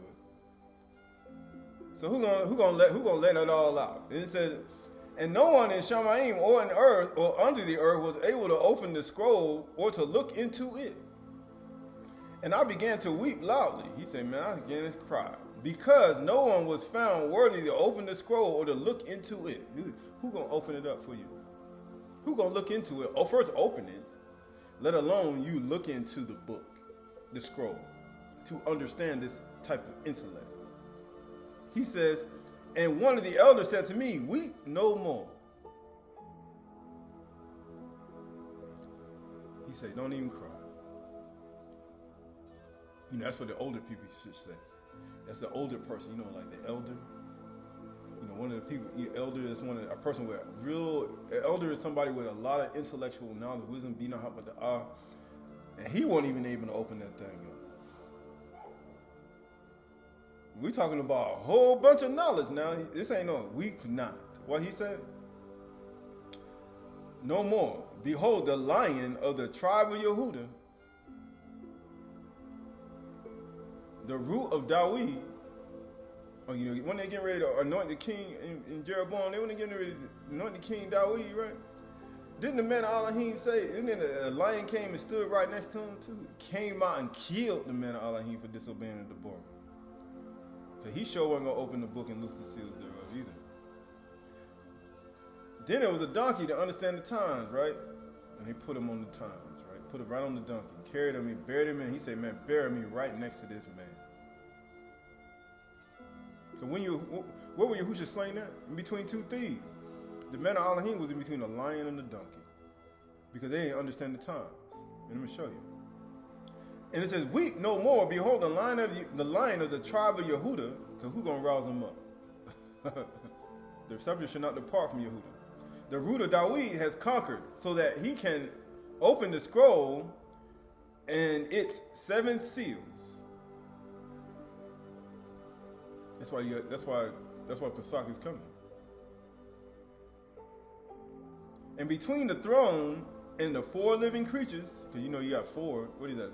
The four living creatures. Why? Because the 4 living creatures, just like the 4 Malachim stand at the 4 corners of the earth, just like the 4 corners of your garment. When you he said, where is Jesus? Just like the 4 corners of the altar where you offer your bread on the shulchan. Just like the 4 transition times of the 364-day cycle. Just like the 4 rivers that go out of the Garden of Eden. First of 1 river, then he goes into 4 rivers. Amazingly, right? But it says, to the 4 living creatures and among the elders I saw a lamb standing. He saw a man standing. He saw a lamb standing. And guess what? As though it had been slain. Man, it was cute. It looked like it was dead. With 7 horns. Imagine that lamb you see with 7 horns on it. You'd be like, man, that little ugly lamb you got. Why that lamb got 7 horns on it? Think about it. You see a lamb with 7 horns. What you gonna think? Man, that thing got all types of DNA. I ain't eating that lamb. Man, you're not gonna eat. You're like, man, I ain't eating that lamb. That thing got 7 horns. What they did, they altered the DNA of that thing. That's what you gonna say. Better be careful what you say. Be careful what you say, right? 7 horns and 7 eyes. Are you gonna eat a lamb that's standing there with 7 horns on it and 7 eyes? You're gonna be like, I'm finna slay that thing. I'm finna eat it. How many people gonna eat that? You need to see 2 eyes, right? Right? Even though he said, I don't eat flesh, but at the same time, right? He said, you should say, eat my flesh and drink my blood, right? So you're gonna eat a lamb with 7 horns and 7 eyes. You ever ate one before? Most people throw that away. They be like, man, that thing is abnormal. That thing got genetics, something wrong with the DNA. I eat that, I'm gonna have 7 eyes and 7 horns. Matter of fact, that's what you need. You need 7 near. You need your lamps continually burning. You be like, I don't need no 7 eyes. Yes, you do. You need 7 near to burn. Matter of fact, you need 7 horns. Matter of fact, you need all 7 of them. You need to make sure you do all of them. And guess what? 7 horns with 7 eyes, which are 7 ruach spirits of Elohim sent out in all the earth. So you're gonna eat a demon-filled lamb. They say, why they say you got a demon? Spirits. So you got a spirit. That's what most people would think. Man, that thing is 7 heads, 7 horns, 7 eyes. Man, he got some spirits on the inside of that thing. Man, you gonna eat that? Man, that's just like him casting out the demons and putting it in a pig and then went over the cliff. You know how it is. But human beings, if you judge by the sight of the eyes and you do it according to not the knowledge, you ain't gonna know, behold the Lamb of the Elohim who take away the sin of the world. You ain't gonna know. There are 7 muezzins and feasts. Those 7 eyes represent the 7 near on the menorah. And the only way you're gonna keep your menorah continually burning, just like Yahushua said in Yuchanan 6, he said, you gotta eat my flesh and drink my blood. Matter of fact, you gotta do it according to knowledge, according to Pesach, according to Kagmatah, according to Bakur, according to Kagshabur, according to Teruah, Kafar, and Kagsuka. You gotta do it according to knowledge. And he went and took the scroll from the right hand, the yard of him who was seated on the throne. And then he had taken the scroll, the 4 living creatures and the 24 elders fell down before the Lamb, before the Lamb of Yahuwah, who take away the sin of the world, Yahushua Mashiach. Each holding a harp and golden bowls full of incense, which are the prayers of the Kadashim, and they sang a new song, saying, worthy is you to take the scroll and to open its seals. So why is this all important? He say, because everything that happens for a reason, right? This is the book of Matthew or Yuchanan chapter 19, John chapter 19, Yuchanan chapter 19 and verse 10, Yuchanan chapter 19 and verse 11, Yuchanan chapter 19 and verse 11, Yuchanan chapter 19 verse 11. Yahushua answered him, you would have no authority over me unless it had been given to you from above. That's when the men of Elohim went in the house, Yahuwah already spoke to the bar. That man took immediately, the word of Yahuwah came to that man, and he spoke to the bar to him. He had authority over him. He didn't even know. It was given to him from above too, even though he told a lie. Therefore, he who has delivered me over to you has a greater sin. Oh, man, bury me right next to that man of Allah. He's like, man, bury me right next to that man of Elohim right there. Because he the one delivered him over that lie. Bury me right next to that man of Elohim right there. Please. Because he spoke that thing against the altar, and man, Yahuwah surely going to bring it to pass. Why do you think he said that? Man, I got sin. That man said, bury me right next to him, man. I got this man killed. And that's how you got to be about you. Because you that man that lied. You are the man of Elohim, man, woman, Elohim that lied. And you got that man to transgress. Or that woman to transgress. And then they end up dying, something happened. Or that's why Yahushua died. People say, why Yahushua had to die? He said, man, bury me right next to the person I lied to. Boy, people have no idea. Bury me right next to the person I lied to. Please, put my bones right next to him. Because that should be me. He that delivered me over to you has the greater sin. So his sins are greater than the other. You say, ain't no sin. There's sin greater than the other sin. There's sins unto death too. From then on, the pilot sought to release him, but the Yahudim cried out. And the pilot was like, man, I don't want nothing to do with this. No, y'all not going to get me entangled with y'all foolishness. If you release this man, you are not a friend of Caesar. See, that's what people do. And then you start threatening people. If you don't release him, if you don't do this thing for us, we're going to tell everybody else. We're going to tell other people about what you be doing. Everyone who makes himself a king opposes Caesar. Right? You're skipping over. He says, so why is it important? Why is it important? Right, going over to going to Matthew chapter 27. Matthew chapter 27. Matthew chapter 27 and verse 39. Matthew chapter 27 and verse 45. 27:45. Matthew 27:45. Now from the 6th hour there was darkness over the land until the 9th hour. Now you see why he put that donkey right next to him. Because the donkey, they understand the times. He put the donkey right next to him. And that lion was next to him too. From the 6th hour there was darkness over the land to the 9th hour. And about the 9th hour, Yahushua cried out with a loud voice, saying, Aliyah, Aliyah, lama sabachthani. Aliyah, Aliyah, lama sabachthani. That is, Ma Elohim, Ma Elohim, why hast thou forsaken me?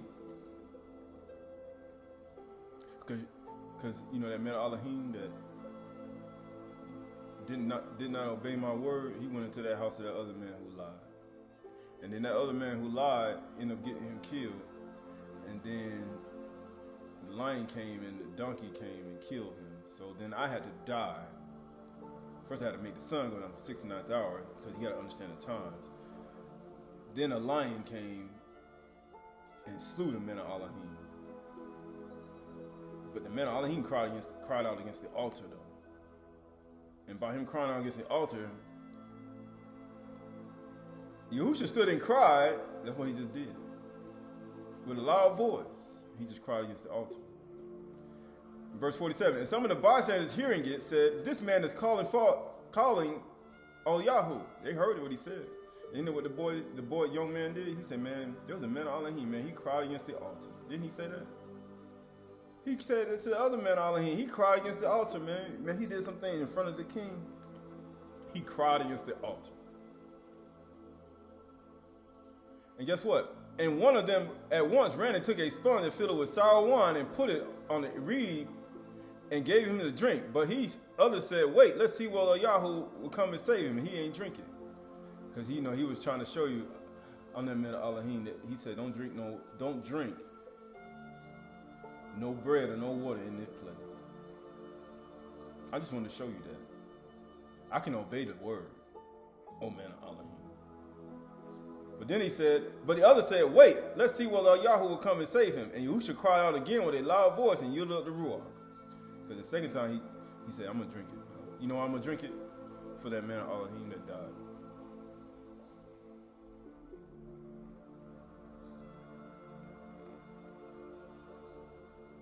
Because he that delivered him over to me had the greatest sin. Because he had the greatest sin, delivered me over to death. That's why the man who lied, he like, man, bury me next to his bones. Because he was Judas. He was Yehuda. He man, please bury me next to him in his bones. Because he surely said, there's one person here with me that's going to betray me tonight. And surely he going to bring that thing to pass right on my head.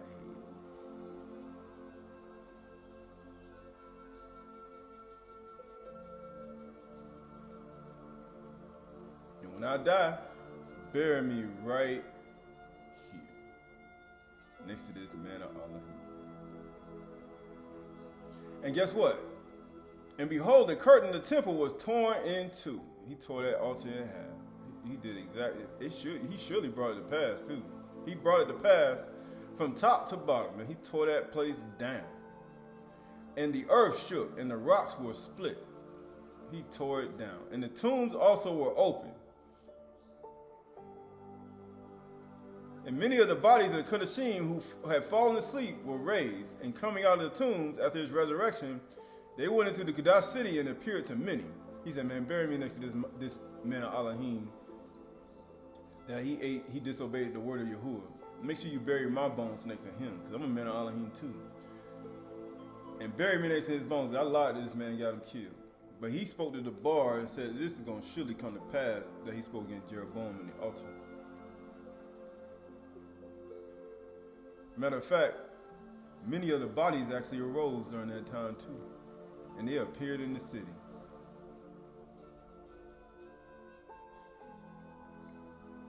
Right? Right, so this is the book of, this is why it's important. Right? So yeah, last couple things. Right, so this is the book of Ephesians chapter 3 and verse 1. Ephesians chapter 3, verse 1. Ephesus chapter 3 and verse 1. For this reason, I, Shaul, am a prisoner of Mashiach Yahusha, on behalf of you, Goim, assuming that you have heard of the stewardship of the Khan, Elohim's Khan, that was given to me for you. For the mystery was made known to me by Hazon, as have written briefly. When you read this, you can perceive my insight into the mysteries of Mashiach, which was not made known to the sons of men in other generations, as it has now been revealed to his Kudash Shalakim and Nabi'im by the Ruach. This mystery is that the Goim are fellow heirs, members of the same body, and partakers of the promise of Mashiach, Yahusha, through the truth. Of this truth I am made a minister according to the gift of the Elohim's Khan, which was given to me by the working of his power. To me, though I am a very least of all Kadashim. He's like, I am nothing. What am I? Absolutely nothing. This Khan was given to Qahalath, to the Goim, the unsearchable riches of Mashiach, and to bring light for everyone what is the plan of the mystery hidden from the ages in Elohim, who created all things, so that through the body the manifold wisdom of Elohim might now be made known to the rulers. To who? The rulers and authorities in the Shamayim places. Because it was nobody underneath the earth, on the surface of the earth, or in the Shamayims who could open the book and loose the seals. Because you know, those are authorities. People have no idea. Those beings, there's all types of beings out here.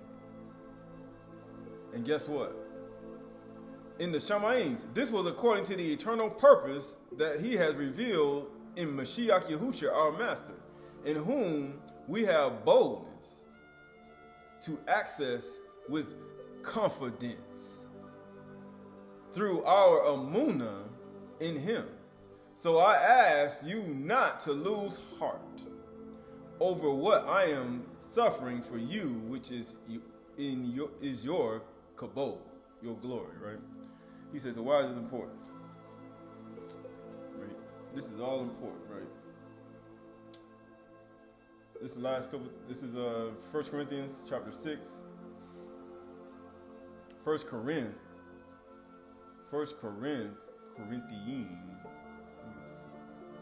6 and 1.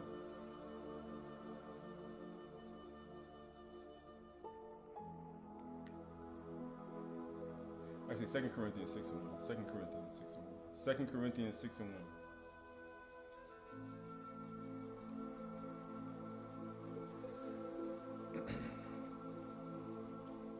It says, working together with him, then we appeal to you not to receive the Khan of Elohim in vain.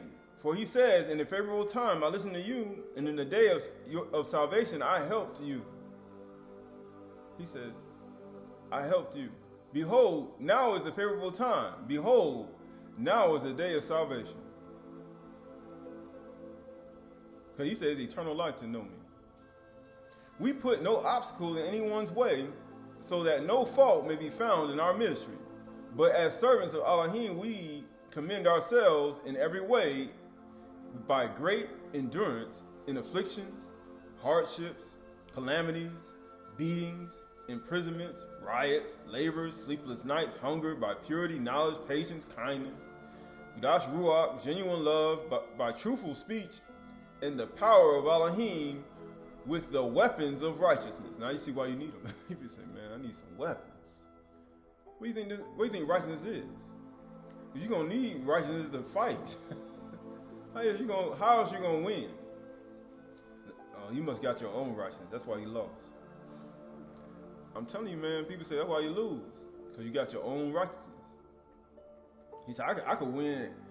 Shaul said, I could win in endurance, affliction, hardship, calamity, beating, imprisonment, riot, labor, sleepless night, hunger.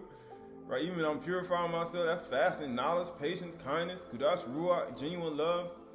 He said, I can do all that. with the weapons of righteousness for the right hand. Oh, you mean your yard? If you say, I don't need no yard, I don't need no 10th letter yard. Yes, you do. That's a part of this whole thing. You gotta get, man, people have no idea. For the right hand, the yard, and for the left hand, your calf. Through honor and dishonor. He said, the weapons of righteousness in my right hand and my left hand. Through honor and dishonor. Through slander and praise. He said, man, I can do it all. We are treated as imposters. He said, all right, I know they think you're an imposter. And yet are true. As unknown and yet well known. As dying and behold we live. As punished and yet not killed. He said, man, you get punished now. As sorrowful yet always rejoicing. As poor yet making many rich. You despise the poor man. As having nothing yet possessing everything. Right? Skipping over to verse 1 Corinthians 7:1. Since we have these promises, beloved, let us cleanse ourselves from all defilement of body and ruach. That's your natural man and your ruach man. That's why those seeds of that false Nabi who tell you to go after other gods, he said you need to kill that seed inside of you. That seed needs to die. Right? Once they sow that lie inside of you, you end up transgressing to the bar. Even though you may have noted the bar and spoken the bar, or you may have disobeyed it. Once that lie seed get in you, you right, man. And it becomes a part of you.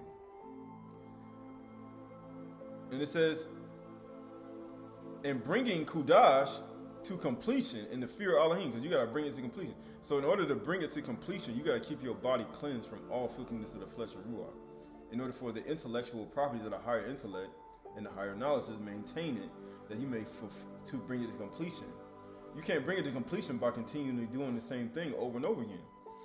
You got to bring it to death. You got to cleanse yourself in order to allow the intellectual knowledge to take over your body. Because what's good? I'm going too fast. Okay, you're going too fast with no intellect, no knowledge, no righteousness. Then you ain't got no weapons. You just fasting for no reason. I ain't got no weapons of righteousness. So you fasting, but you ain't got no weapons of righteousness to fight. Because who should look? After he fast 40 days and 40 nights, what did he use to fight Satan? The weapons of righteousness. So if you ain't got it, and you fasting, you just fasting for demons. I'm fasting and I don't have the weapons of right. I don't have the 7 period. I don't have the bar. I don't meditate on the bar human night. And guess what? Satan gonna come to you after them 40 days now. Woo. You know, some people do that. Some people be fasting 21 days, 40 days, and they don't got no weapons or no righteousness. And then guess what? Satan come to you, but you got some power, boy. I see that power inside of you. Turn these stones into bread. Yes, master. Turn it right to bread. He turned that thing right to bread, right? Worship me and worship the kingdoms. Yes, master. I worship you. And they get everything too. Cast yourself down. And the Malachi in charge of you. We just talked about 2 different Malachi. You got Malach Rasha and Malachi of Satan and the Malachi of, right? And then you got the Malachi of light. Malachi of Satan say, jump down. And the Malachi of Satan give charge of you. And next you know that Malachi pick you up and you flying in the sky. You ain't got no weapons of righteousness. And you be thinking that it's you. You be thinking that you got the powers, right? From Yahuwah Elohim. It ain't got nothing to do with him. It got something to do with another God. And that's the danger part about it. So please, if you ain't got no intellectual knowledge, be not having the odds on the inside and you fast, understand Satan come to tear you apart. And he gonna rip your head off and put his head on top of your head. And you're gonna be half man, half snake.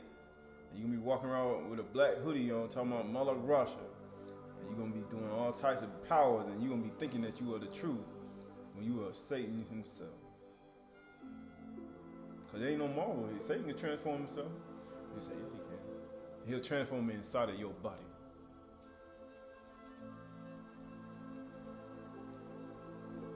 And that's how he works. Believe me, if I'm saying he know it too. That's why he know it. Like, he don't know this yet, he do.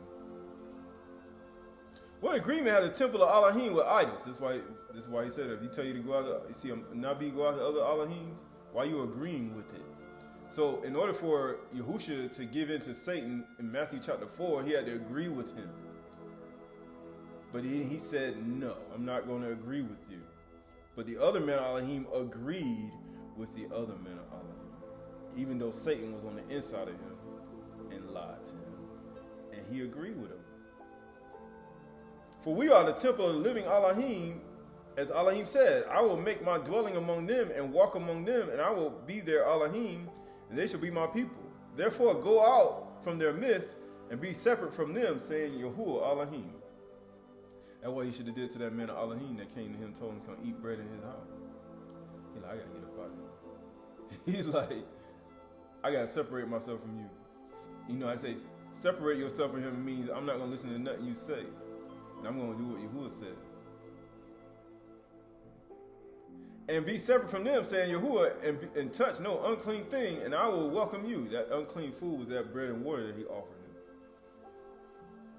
That was the unclean food. He's like, I'm not eating that.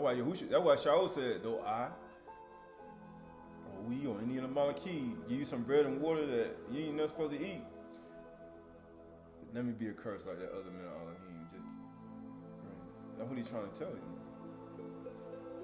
People don't understand, right? That's what he said. And I will be a father to you, and you shall be my sons and daughters to me, said Yahuwah Elohim. So that male and female is a Karnakabah, just like it was in the garden with Adam, within the Nakash. That's all Shaul was trying to tell you. If I become the Nakash in your sight, if I become the Nakash all of a sudden, and I transform myself into Venom, right? And I turn myself into one of them beings, and they start talking to you, and I start saying things to you that you should not do, don't do it. And let me be a curse. Let me suffer my punishment. That's literally what it is. I know that's how serious it is. That's how serious it is. I'm like, Huldah, I tell you, okay, Huldah disobeyed the book, and guess what? Huldah did say some things that they were supposed to do. But then Huldah did, if Huldah said she want to do something opposite with the word of Yahuwah, you ain't supposed to do what she said now. I don't care what anybody said, right? Deborah the same way. Same thing with all the women in the Torah. Same thing. Same thing with these Nabiyahs, these priestess, high priestess, right? Spell casters, right? You ain't supposed to listen to these people. They may speak to the bar, but then they do something opposite of what the bar say. Don't listen to their behind, right? Let them be a curse. That ain't the word of Yahuwah. That ain't got nothing to do with no bar. Right? I don't know what you talking about. Right? That's how I'm trying to. This is how you discern between good and evil. I will make my dwelling among them and walk among them, and I will be their Elohim, and they shall be my people, and they shall be my people. Therefore, go out from their midst and be separate from them, saying Yahuwah Elohim, and touch no unclean thing, and then I will welcome you, and I will be a father to you. I'll be to you, and you shall be my sons and daughters, says Yahuwah Almighty. Right. So this is the book of Yasher. This is the book of Yasher. This is the book of Yasher. Chapter 27. This is the book of Yasher, chapter 27. Book of Yasher, chapter 27, verse 1. And Asu, at that time, after the death of Abraham, frequently went to the field to hunt. And Nimrod, the king of Babel, the same was Amraphel, also frequently went with his mighty men to hunt in the field, and to walk about with his men in the cool of the day. And Nimrod was observing Asu all the days, for a jealousy was formed in his heart of Nimrod against Esau all his days. Right? So he said, man, I was watching you the whole time. And then that envy and that jealousy came into his heart. And on a certain day, Asu went into the field to hunt, and he found Nimrod walking in the wilderness with his two men. And all his mighty men and his people were with him in the wilderness, but they removed at a distance from him. And they went from him in different directions to hunt. And Asu concealed himself from Nimrod, and he lurked for him in the wilderness. And Nimrod, and it says, and Nimrod and his men that were with him did not know him. And Nimrod and his son and his men frequently walked about in the field at the cool of the day. and to know where his men were hunting in the field. And Nimrod and his two men who were with him came to the place where they were. And when Asu started suddenly from his lurking place and drew his sword, he hastened and ran at Nimrod and cut off his head. He killed him because of his jealousy. Because he watched him the whole time. He watched him. And verse 8 says, and Asu fought a desperate fight with the two men who were with Nimrod. And when they called out to him, Asu turned to them and smote them to death. What? They smote them to death with his sword. And all the mighty men of Nimrod who had left him to go to the wilderness heard the cry at a distance. And they knew the voices of those two men, and they ran to know the cause. And when they found their king and the two men that were with him lying dead in the wilderness, And when Asu saw the mighty men of Nimrod coming in the distance, he fled, and thereby escaped. And Asu took the valuable garments of Nimrod, which Nimrod's father had bequeathed to Nimrod, and with which Nimrod prevailed over the whole land, and ran and concealed them in his house. And Asu took the garments and ran into the city on account of Nimrod's men, and came into his father's house, and wearied and exhausted from the fight. And he was needy to die from the grief when he approached his brother Yaakov and sat before him. Right, so this is the book of Jubilees by Ken Johnson. This book of Jubilees, page 92, Esau sells his birthright. Book of Jubilees, chapter 24 and verse 1. And it came to pass after the death of Abraham that Yahuwah barak Yitzhak his son, and he arose from Hebron and went to dwell at the well of the vision in the first year of the first week of this Jubilee of 7 years. In the first year of the third week of this Jubilee of 7 years. And in the first year of the fourth week, a famine began in the land besides the first famine, which had been in the days of Abraham. And Yaakov saw lentil pottage, and Asu came from the field hungry. And he said to his brother, give me of the red pottage. And Yaakov said to him, sell to me thy birthright, and I will give thee bread, and also some of this lentil pottage. And Asu said in his heart, I shall die. Of what profit to me is this birthright? He said, man, I'm hungry. He said, what profit to me? Why? Because he came from the field and he did some evil stuff. Matter of fact, he had something hid that he thought was more valuable than what he was supposed to inherit. He thought that was more valuable. His clothes, some clothes he got. He got some clothes from murdering somebody and killing somebody and stealing from somebody else. You know how it says, thou shalt not steal? Thou shalt not steal, right? But he thought thou shalt not steal was his birthright. That was going to get him in the kingdom. And guess what? And he said to Yaakov, I give it to thee. And Yaakov said, swear to me this day. And he swore unto him. And Yaakov gave his brother Asu bread and pottage, and he ate till he was satisfied. He did some evil stuff too. And the inheritance was his. But he did some evil stuff. And that evil that he did blinded his eyes. He couldn't see what he would do. And guess what? And Asu despised his birthright. For this reason was Esau's name called Edom, on the account of the red pottage which Yaakov gave to him from his birthright. Why? Because red lentils, have you ever had red lentils before? He said, man, you ate red lentils. Matter of fact, when you eat red lentils, understand what you just ate. Because who just said, if you don't eat my flesh and drink my blood, you have no life in you. He said, why would he say that? Because my flesh is food and my blood is drink. unless you eat it from your code, or you know the 12 tribes, the sons of your code. Yasharal, he said, you ain't got no life in you. Asu. You know, the ones who like to steal. Thou shalt not steal. You know, you could be your brother. Man, that's my brother. Isn't that what he said? And when the man Elohim said, bury me next to my brother. Because he is your brother. But he said, bury me next to my brother. My transgressing brother. Even though I lied to him. Bury me next to my brother. Bury me next to my brother. I assure you, you need to eat his flesh, eat the red lentils. Everybody need to eat the red lentils. And Esau's name called Edom on the account of the red pottage which Yaakov gave for him his birthright. That's why when Apocalypse of Soph and Yah, what he said, I found these in the manuscript. When I didn't go to my brothers, Yasharal, he said, I found it written in the manuscript.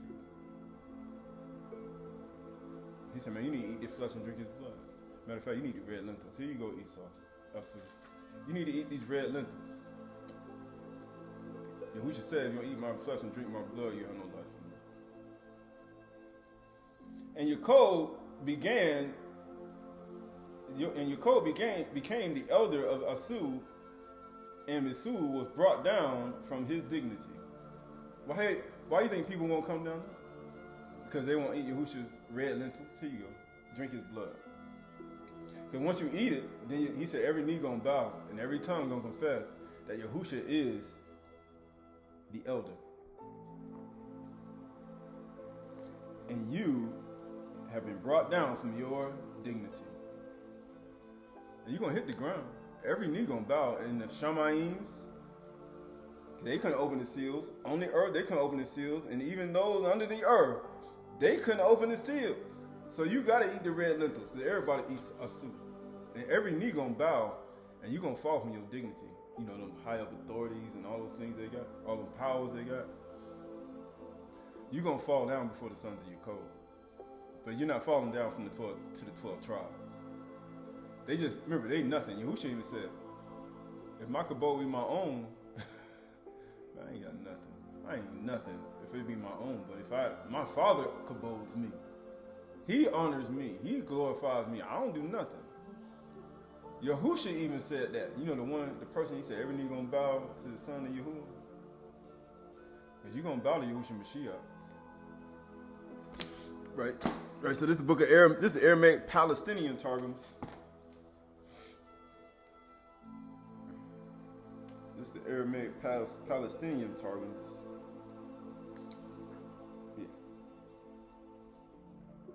Yeah, this is the Aramaic Palestinian Targums, section 6, Toledo, page 57. Most people don't got this book, but it's the Aramaic Palestinian Targums. Most people don't read this stuff. Right, you got some of the missing verses in here too, but here we go. They took all that stuff out.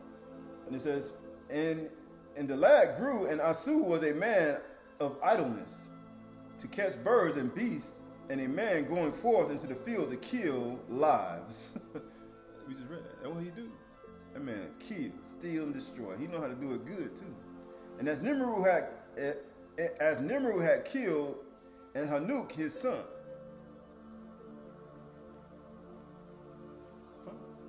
Because people be like, man, there's many Enochs. So it's like, you got the Enoch that came from Sheth, or from Adam's lineage. You had an Enoch that came from Cain's lineage. Right? Everybody would name their son Hanuk. So please don't be thinking like, man, it's the same Enoch. Right? That's another deception in the world too. Right? There are many Hanuks, right? You gotta make sure you get the right Hanuk. It's a whole bunch. Cain had one too now. It's two different, remember, though we or any other Malachi teach, there were two different Hanuks. I mean, clone Hanuk, right? They got clones, they could clone them, they could robotoid them, right? They could do all types of stuff. So you'd be like, man, I don't know, you might be the wrong one. All y'all who are Hanuk supposed to come back, but y'all better make sure it's the right one. I mean, people say, man, this is not a game. This is not a joke. You gotta make sure it's the right one. I'm all Yahoo. Prove it. Right? You all Yahoo didn't see death. You Hanuk that ain't see death. Prove it. Right? It's not a game. People think it's a joke. It's not. And the lads grew, and Asu was a man of idleness and catch birds and beasts, a man going forth from the field to kill lives, as Nimrod had killed, and Hanuk his brother.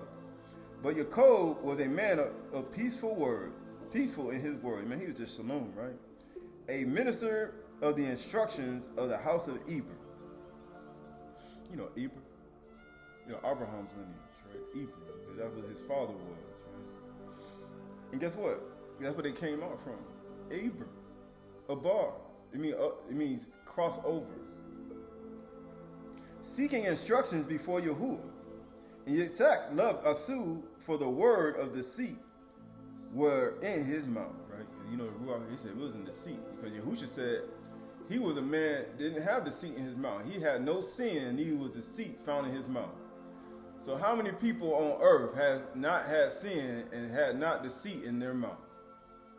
As everybody on the others, because even David said, I said in my haste, in Psalms 92, I believe, he said, I said in my alarm that all men are liars. So therefore, you can't say what Yahusha said. Yahusha, because any man say they have no sin, you deceive yourself. I ain't never did no sin. Okay. Then what the point of Yahusha coming? I have never. You just prideful. That's just pride. That's what you call pride. But Yaakov was a man peaceful in his words, a minister of instructions at Eber, seeking instruction before Yahuwah. Yitzhak loved Asu, for the word of deceit was in his mouth. But Rebekah loved Yaakov. And on the day that Abraham died, Yaakov dressed pottage of lentils, and was going to comfort his father. And Asu came from the wilderness exhausted.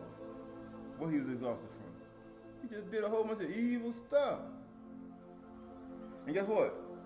What he was exhausted from? You know how some people get exhausted from this. For in that day he had committed 5 transgressions. He had worshipped with strange worship.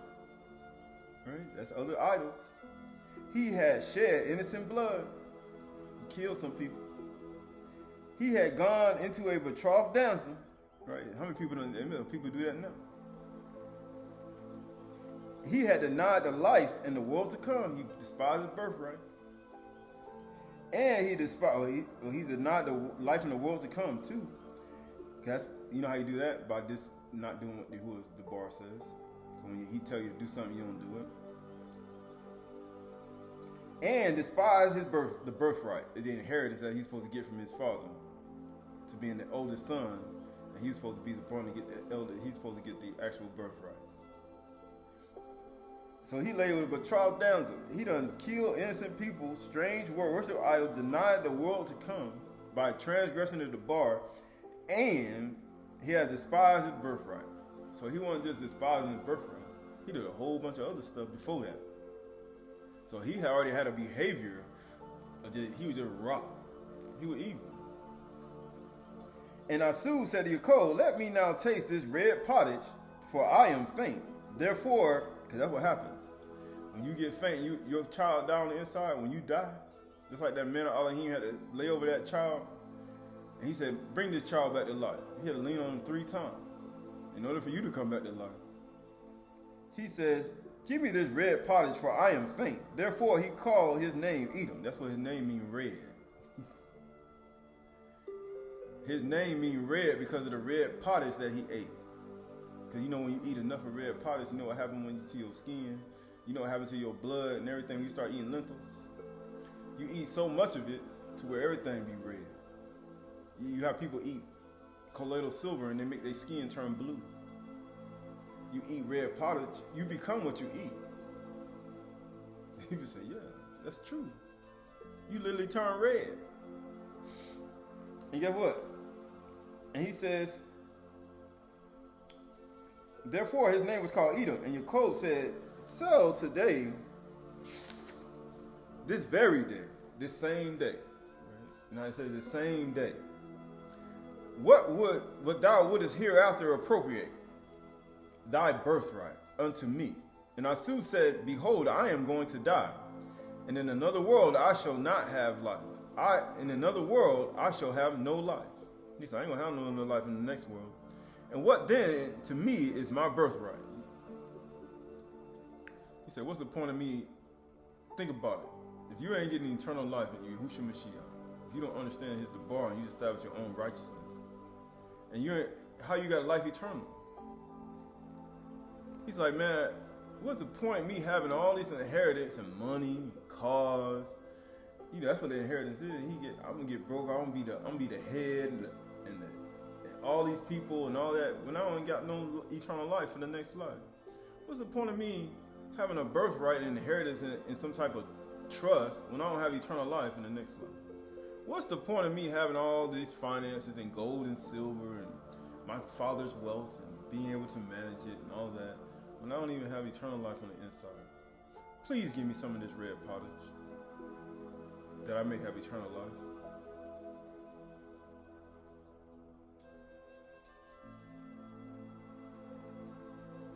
That's all it is. And Asu said, Behold, I am going to die. Everybody is. In another world, I shall have no life if you don't have eternal life on the inside of you. And what then is my birthright? What's good is an inheritance? Or what portion in the world of which thou speakest? And Yaakov said, Swear to me this day, today, that so shall it be.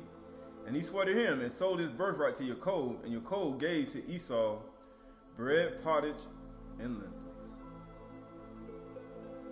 He gave him food. And guess what happens? And he ate and drank, and arose, and Esau scorned the birthright. He ate the bread and the water. He ate the bread and the food, and then he scorned it. What do you mean scorned?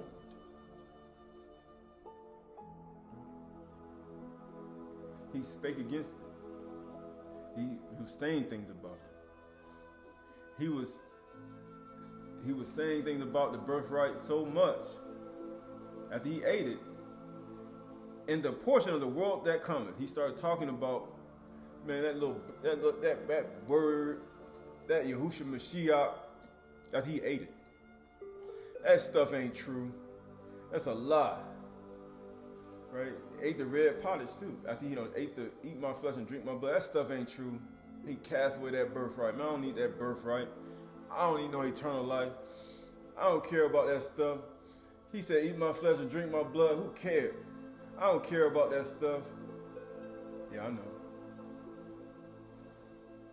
That's why you see why Satan gonna get thrown in the lake of fire. People say, why you gonna throw him? Because he causing other people to sin. He's like, man, you causing one of my little ones. You got these people sinning. But he says, and he ate and drank and arose and went and scorned his birthright and the portion of the world to come. And he arose and went. And Asu despised the birthright and verified and vilified the portion of the world that cometh and denied the resurrection of the dead.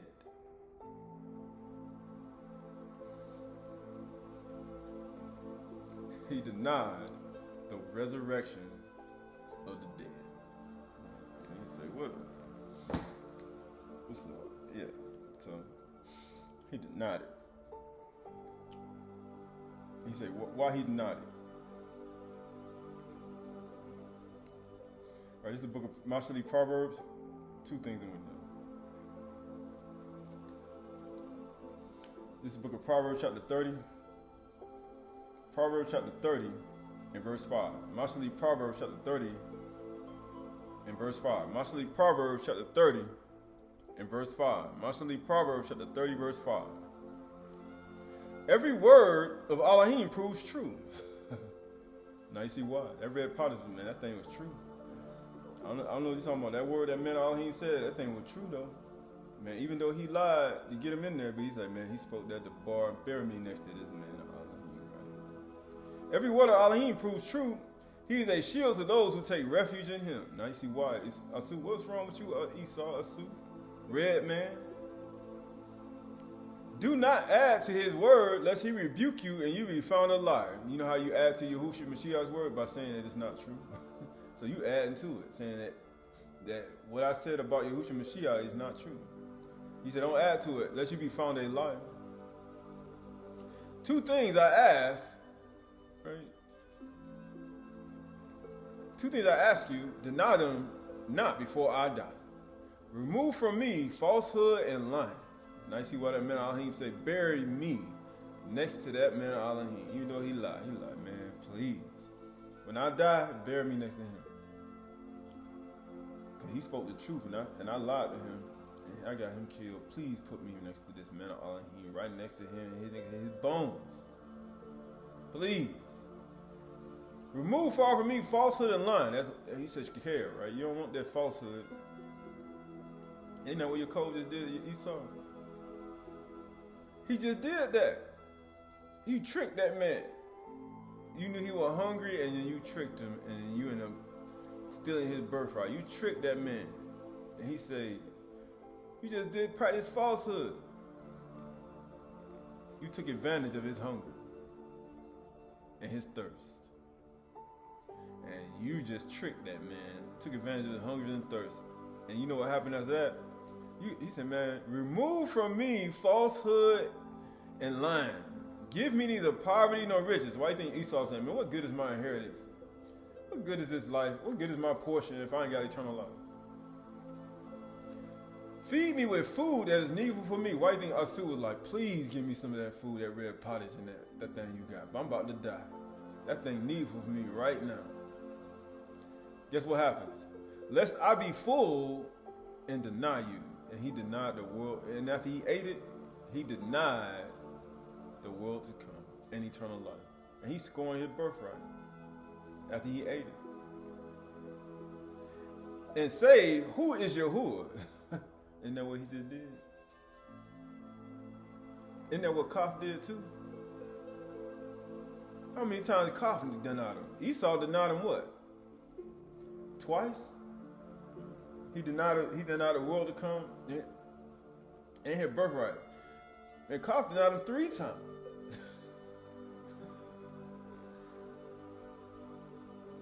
Man, he denied the man 3 times, man. Yeah, but at the same time, lest I be full and deny you and say, who is Yahuwah? Or lest I be poor and steal. Isn't that what Esau did? Asu did that. He stole and profaned the name of my Elohim. That's how he did it. By his deeds that he did. Do not slander a servant to his master. Uh-oh. Now you see why. Do not slander a servant to his master. Because you know if you slander a servant to Yahushua Mashiach to him, you know what's going to happen to him? You know when you slander somebody, you slander to Yahushua Mashiach. You know what happens when you slander somebody to Yahushua Mashiach? Lest he curse you, uh-oh. He gonna curse you now. He gonna curse you and you be held guilty. You already know what's gonna happen after that. You're gonna get punished. That's why Shaul said through slander and praise, we are treated as imposters. That's why Shaul said that. There are those who curse their fathers and do not barak their mothers. There are some who are clean in their own eyes, right? You know how to say your own iron, but are not washed from their filth. Now you see why this is a continual washing by the bar, and this is why the 16 days, all these things are a part of it. It's filth. These are those, how lofty are their eyes. Uh-oh, haughty. He said, man, we way up there. You too high, man. Your eyelids are haughty. How high their eyelids lift. Because you think that you clean. I done came through the 7 periods and I'm clean. There are those whose teeth are swords and whose fangs are knives to devour, the poor from the earth. That's how we first talked about it. You don't love your neighbors, you love yourself. You devour the poor from the earth. Why do you think your code, who was in the house, had food and everything, and Esau had nothing? He had to steal, right? and profane the name of Yahuwah. He had to do many things just to survive. And here's your code, all this food. He said, give me some food. Esau was a poor man. He was poor. He had nothing. He had to steal. He had to go hunt. He had to do all these things, and he came to Yaakov. And Yaakov was like, here goes some bread and lentils. Not even knowing, he said, why Yahushua had to die? People had no idea. That's why he had to die. Notice what was in the midst of them. His blood. The red lentils was in the midst of them. In between Esau, Asu, and Yaakov was Yahushua's blood, that red lentils. That was in the midst of all of that. And guess what? To devour the poor off the earth and the needy from among mankind, you still went ahead and took him to court, and you sued him too. Even after he was poor and he was stealing, he had nothing. He was committing all this sin too.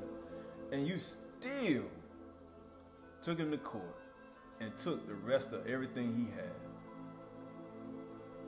You don't love your neighbors, you love yourself, do you? You still took everything from him. Even after he had to steal, he had to sleep with a patrol, he was doing all type of stuff. He was committing sin. He cut the man's head off, right? He loved clothes more than he loved everything, right? He despised the world to come. And then after all that, you know what you did? You went on ahead and you took the rest of everything he had. And you still sued him. And that was your brother.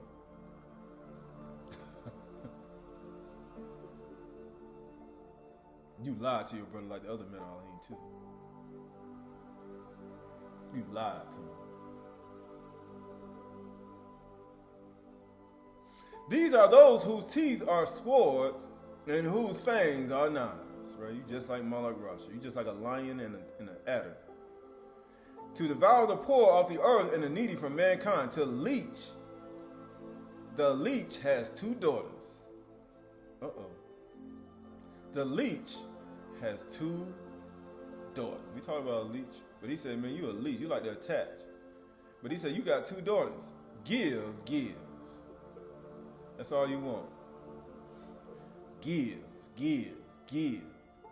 right? These 3 things are never satisfied. 4, never have enough. This last thing. They never have enough. Sheol. That's how you know you got Sheol, hell on the inside of you. If you can't never be satisfied, ooh, you got Sheol on the inside of you.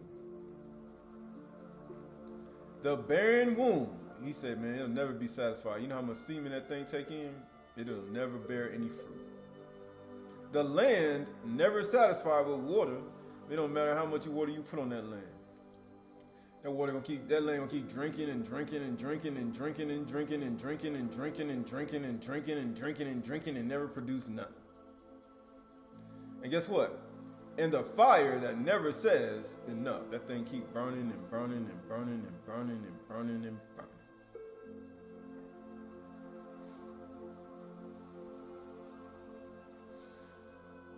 Right, so verse 17 says, the eye that mocks a father and scorns to obey his mother. That's why it says, listen to the teaching of your father, the commandments of your father, and the teaching of your mother. Don't lie to your brother.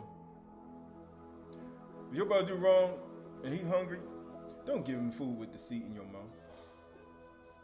Don't do that. Because Yahushua already done died. Matter of fact, he put his blood right in the middle of that. Don't do that. Don't you do that. Don't be lying and fighting falsehood. Don't do that. The eye that mocks a father and scorns to obey his a mother, because that's what managers got to know.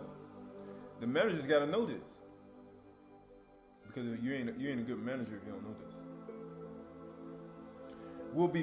Will be picked out by the ravens of the valley and eaten by the vultures. So now you see why you got to command your children not to do these things. Because if they don't, will be picked out by the ravens of the valley and eaten by the vultures. These three things are too wonderful for me, for I do not understand. the way of the Netzar, the eagle in the sky, the way of the serpent on the rock, the way of the ships on the sea, and the way of a man with a virgin. The way of a man with a virgin, right? So this is book of 1 Corinthians. Two more things. I keep saying this one. This one. He said, man, the things I can't even understand them, man. These things I can't even understand. I can't even understand it. This is 2 Corinthians chapter 11 and verse 1. 2 Corinthians chapter 11 verse 1. I wish, 2 Corinthians chapter 11 verse 1. I wish you would bear with me in a little foolishness. Do bear with me, for I feel a divine jealousy for you. Amazingly, Asu had jealousy for Nimrod, but he cut that man's head off too. He sure did. But he said this is divine jealousy. What type of jealousy this is? Since I betrothed you to one husband, then Esau, what did Asu do? Asu lay with the betrothed woman. Then he did. Asu lay with the betrothed woman. I espouse you. I betrothed you to one husband. I literally betrothed you to present you a pure virgin to Mashiach. But what? But I am afraid. Man, he said, I'm afraid of Asu. That as a servant deceived Kawua by his cunning, Asu deceived that betrothed, your thoughts will be led astray from sincere, pure devotion to Mashiach. Man, you're going to end up doing the same thing he did. For if someone comes to you, proclaims another Yahusha, that the one we proclaimed, or if you receive a different ruach from the one you received, or if you accept a different truth than the one you accepted, you put up readily enough. You don't care about your betrothed. You don't care about your virginity. You don't care about your birthright. You don't care about your inheritance. You don't care. But guess what he gonna do?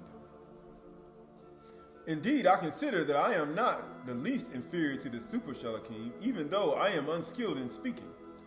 I am not so in knowledge, indeed. In every way we have made this plain to you in all things. Or did I commit sin in humbling myself, so that you might be exalted? Because I, Qahalath, the Amath, to you free of charge? He said, I ain't charging you nothing. But skipping over to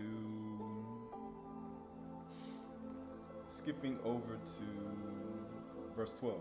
And what I am doing, I will continue to do in order to undermine the claim of those who claim that in their boasted mission they work on the same terms as we do. For such men are false shalakim, deceitful workmen. And when Asu had in mind, he had deceit. His father Yaakov loved him. He had deceit in his mouth.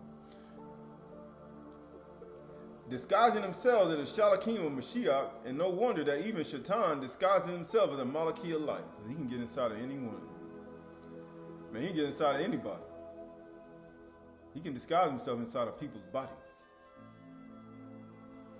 Speak to the bar one week, next week he'll say you. Next week he'll the devil, right? He can disguise himself inside of people's bodies. So it is no surprise if his servants also disguise themselves as servants of righteousness. It looked like they of righteousness. Man, you just lied. You just deceived that person. You just practiced deceit. You just lied to that person. And you just did something evil.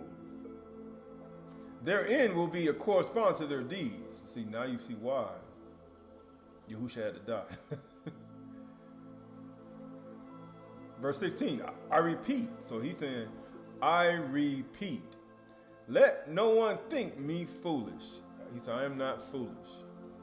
But even if you do accept me as a fool, so that I too may boast a little, what I am saying with this boastful confidence, I have not as I say, not as Yahuwah, as a master would, but as a fool. Since many boast according to the flesh, I too will boast. For you gladly bear with fools, being wise yourselves, for you bear it if someone makes slaves of you, or devours you, or takes advantage of you, or put on airs, or strikes you in the face to shame. I must say, we were too weak for that. You're like, man, I can't do that. But whatever anyone else dares to boast, I am speaking as a fool. I dare boast to that. Are they Abri, Hebrew? So am I. Are they of Yasharal? So am I. Are they offspring of Abraham? So am I. Are they servants of Mashiach? So am I. Am I better? Am I a better one? I am talking like a madman, with far greater labors, far more imprisonments, with countless beatings, and often near death. 5 times I received at the hands of the Yahudim 40 lashes, less one. 3 times I was beaten with rods. Once I was stoned. 3 times I was shipwrecked. A night and a day I was adrift at sea, on frequent journeys, in dangers from rivers, dangers from robbers, dangers from my own people, because you know your enemies be there in your own household.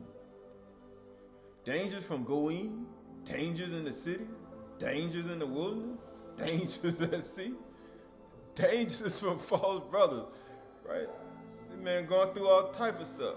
In toil and hardship, through many of sleepless nights, in hunger and thirst, often without food. You know what happens when you get out food? Somebody gonna give you that to deceive you with food and drink, like you're cold, and like the other men of Elohim. They're gonna deceive you. He said, I had to go without food. I knew I couldn't eat their food. In cold and exposure, and apart from all other things, there is daily pressure on me of the anxiety of all the body, who is weak as I am not. Who is weak, and I am not weak? Who is made to fall? Am I not indignant? If I must boast, I will boast in things that show my weakness.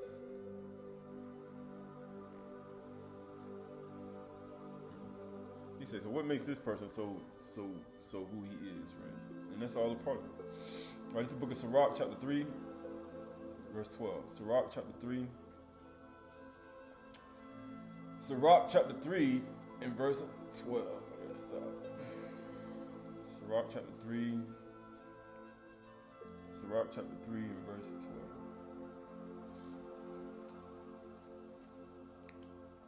Sirach, chapter 3, and verse 11. For the glory of man is from the honor of his father, and a mother is dishonor. A mother in dishonor is a reproach to the children. Why? Because the children got to look at it's a reproach to her, to the children. If she's in dishonor, if she's not in the ordering of her house, it's dishonor and reproach to the child. If she not the father, if the glory of a man is from the honor of his father, and a mother is in dishonor is a reproach to her children. It's like a reproach. My son, help thy father in his age, and grieve him not as long as he lived. And if his understanding fail, have patience with him. You know, you'll be none. And despise him not when thou art in full strength. He said, when you're in full strength. He said, Shaul said, I speak about my weaknesses. And guess what it says? In the day of thine, it says, verse 4. For the relieving of thy father shall not be forgotten, and instead of sins it shall be added to build thee up. In the day of thy affliction it shall be remembered, thy sins also shall melt away, as ice in the fair warm weather. He that forsaketh his father is a blasphemer, and he that angereth his mother is cursed of all. Now you see why all these things that people do in households, those things that they were doing, and then also when you don't obey Yahuwah. Right. And guess what it says? The greater it says right here, curse Alim, my son, go on thy business in Einu. So should thou be beloved of him that is approved. The greater thou art, the more humble thyself, Einu. And thou shalt find favor before Yahuwah. Many are in high places and of renown, but mysteries are revealed unto the meek, Einu. For the power of Yahuwah is great, and honored with the lowly. Seek not out things that are too hard for thee, neither search for things that are above thy strength. For what is commanded thee, think thereupon with reverence. He said, you got to think. Because Satan is trying to outthink you. You know he's trying to outthink you right. He said he's trying to outthink you right now. He's trying to outthink you. That's why he trying to put a stop to your thought. He don't know the vastness of your understanding. Your dina hamada. So he's trying to put a stop, put a big old clog, put a big old log in your eye. But what is commanded thee, think thereupon with reverence, for it is not needful for thee to see with thine eyes the things that are in secret. It's not. Be not curious in unnecessary matters, for more things are showed unto thee than men and women understand. Right? Skipping over to verse 28.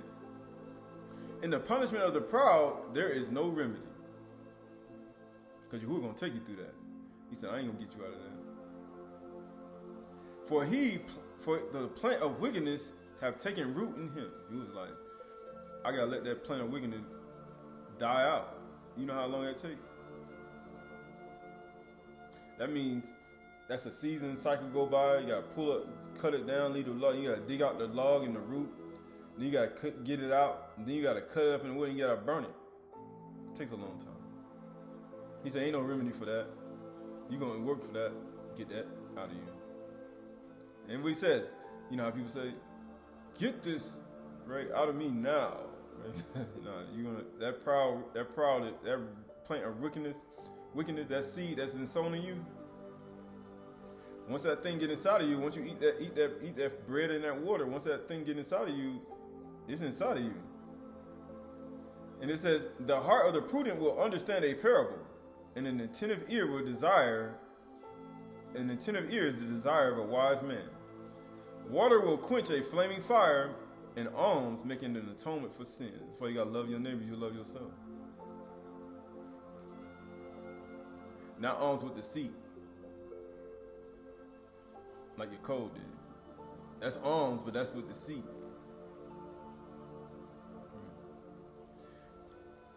And he that requiteth good turns is mindful of what? Of that which may come hereafter. Because when he turned into that man in the house, that wasn't good for him. And you saw what came after that. But it says, and when he faileth, he shall find a stay. He stayed right there and he buried him right there in that same city. But the other person said, please bury me right next to him. Because he spoke something against that altar with Jeroboam, and he's surely going to bring it to pass. So bury me right next to this man I lied to. Because I lied to him, but please bury me right next to him. Because it should be me in that grave. And that's every single person that Yahushua died for. It should be you that should have died. It should have been us. But while we were sinners, Mashiach died for you because you lied to him. But he already knew you was a liar. That's why he had to die. And that's how he is. So we look at all that. We look at Yahushua Mashiach. We look at a lot of life. We look at the one who has the crown of life, and the one that came down to the Mount Kuth to redeem us, not with corruptible things, silver and gold, and things that we can eat, natural food, but it was with his red lentils, his blood that he shed for us, that we may have right to the tree of life. We can endure unto the end and keep his commandments, even unto the end of our life. So we look at all the things that he's done and transpired in our life. We look at all the things that's going to happen in the future. The things that's going to happen in the future is all according to his will. All according to his will. And everything that is according to his will, he said, if be Yahuwah's will, we'll do this and that. But if it's not Yahuwah's will, the plans of Yahuwah are going to stand, regardless. So we look at the love and compassion that he's given to us and extended with his yard and his car. In the midst of all these things, He said, where 2 or 3 are gathered in my name, there am I in the midst, especially where there's food. And Yaakov handed Esau the red lentils was right in the midst of them. And he gave him something to eat, something to drink. By doing so, they remember his death and suffering. And you will remember his death and suffering. He said, if you eat my flesh and drink my blood, you don't have any life anymore. After you commit all that sin, you're going to need some red lentils. And I think he said, today is a day of salvation, not tomorrow or the next day. He said today is a day of salvation. So look at all that. We look at Yahushua Mashiach. We look at all the things. He said, Barak are the poor in Ruach. Right? This is Matthew chapter 5. Matthew chapter 5 and verse 1. Matthew chapter 5. Matthew chapter 5 and verse 1. Matthew chapter 5 verse 1. Seeing the crowds, he went up to the mountain, and when he sat down with his disciples, he came to him. And he opened his mouth and he taught them, saying, Barak is the poor in Ruach, for theirs is the Malkuth of Shamayim. Why? Because you poor in Ruach, you're going to love your neighbor as you love yourself. You're going to give them something. Barak are those who mourn, for they shall be comforted. He said, man, they're going to mourn. You're going to be comforted. Barak are the Einu, for they shall inherit the Eretz. And guess what it also says? Barak are those who hunger and thirst for righteousness.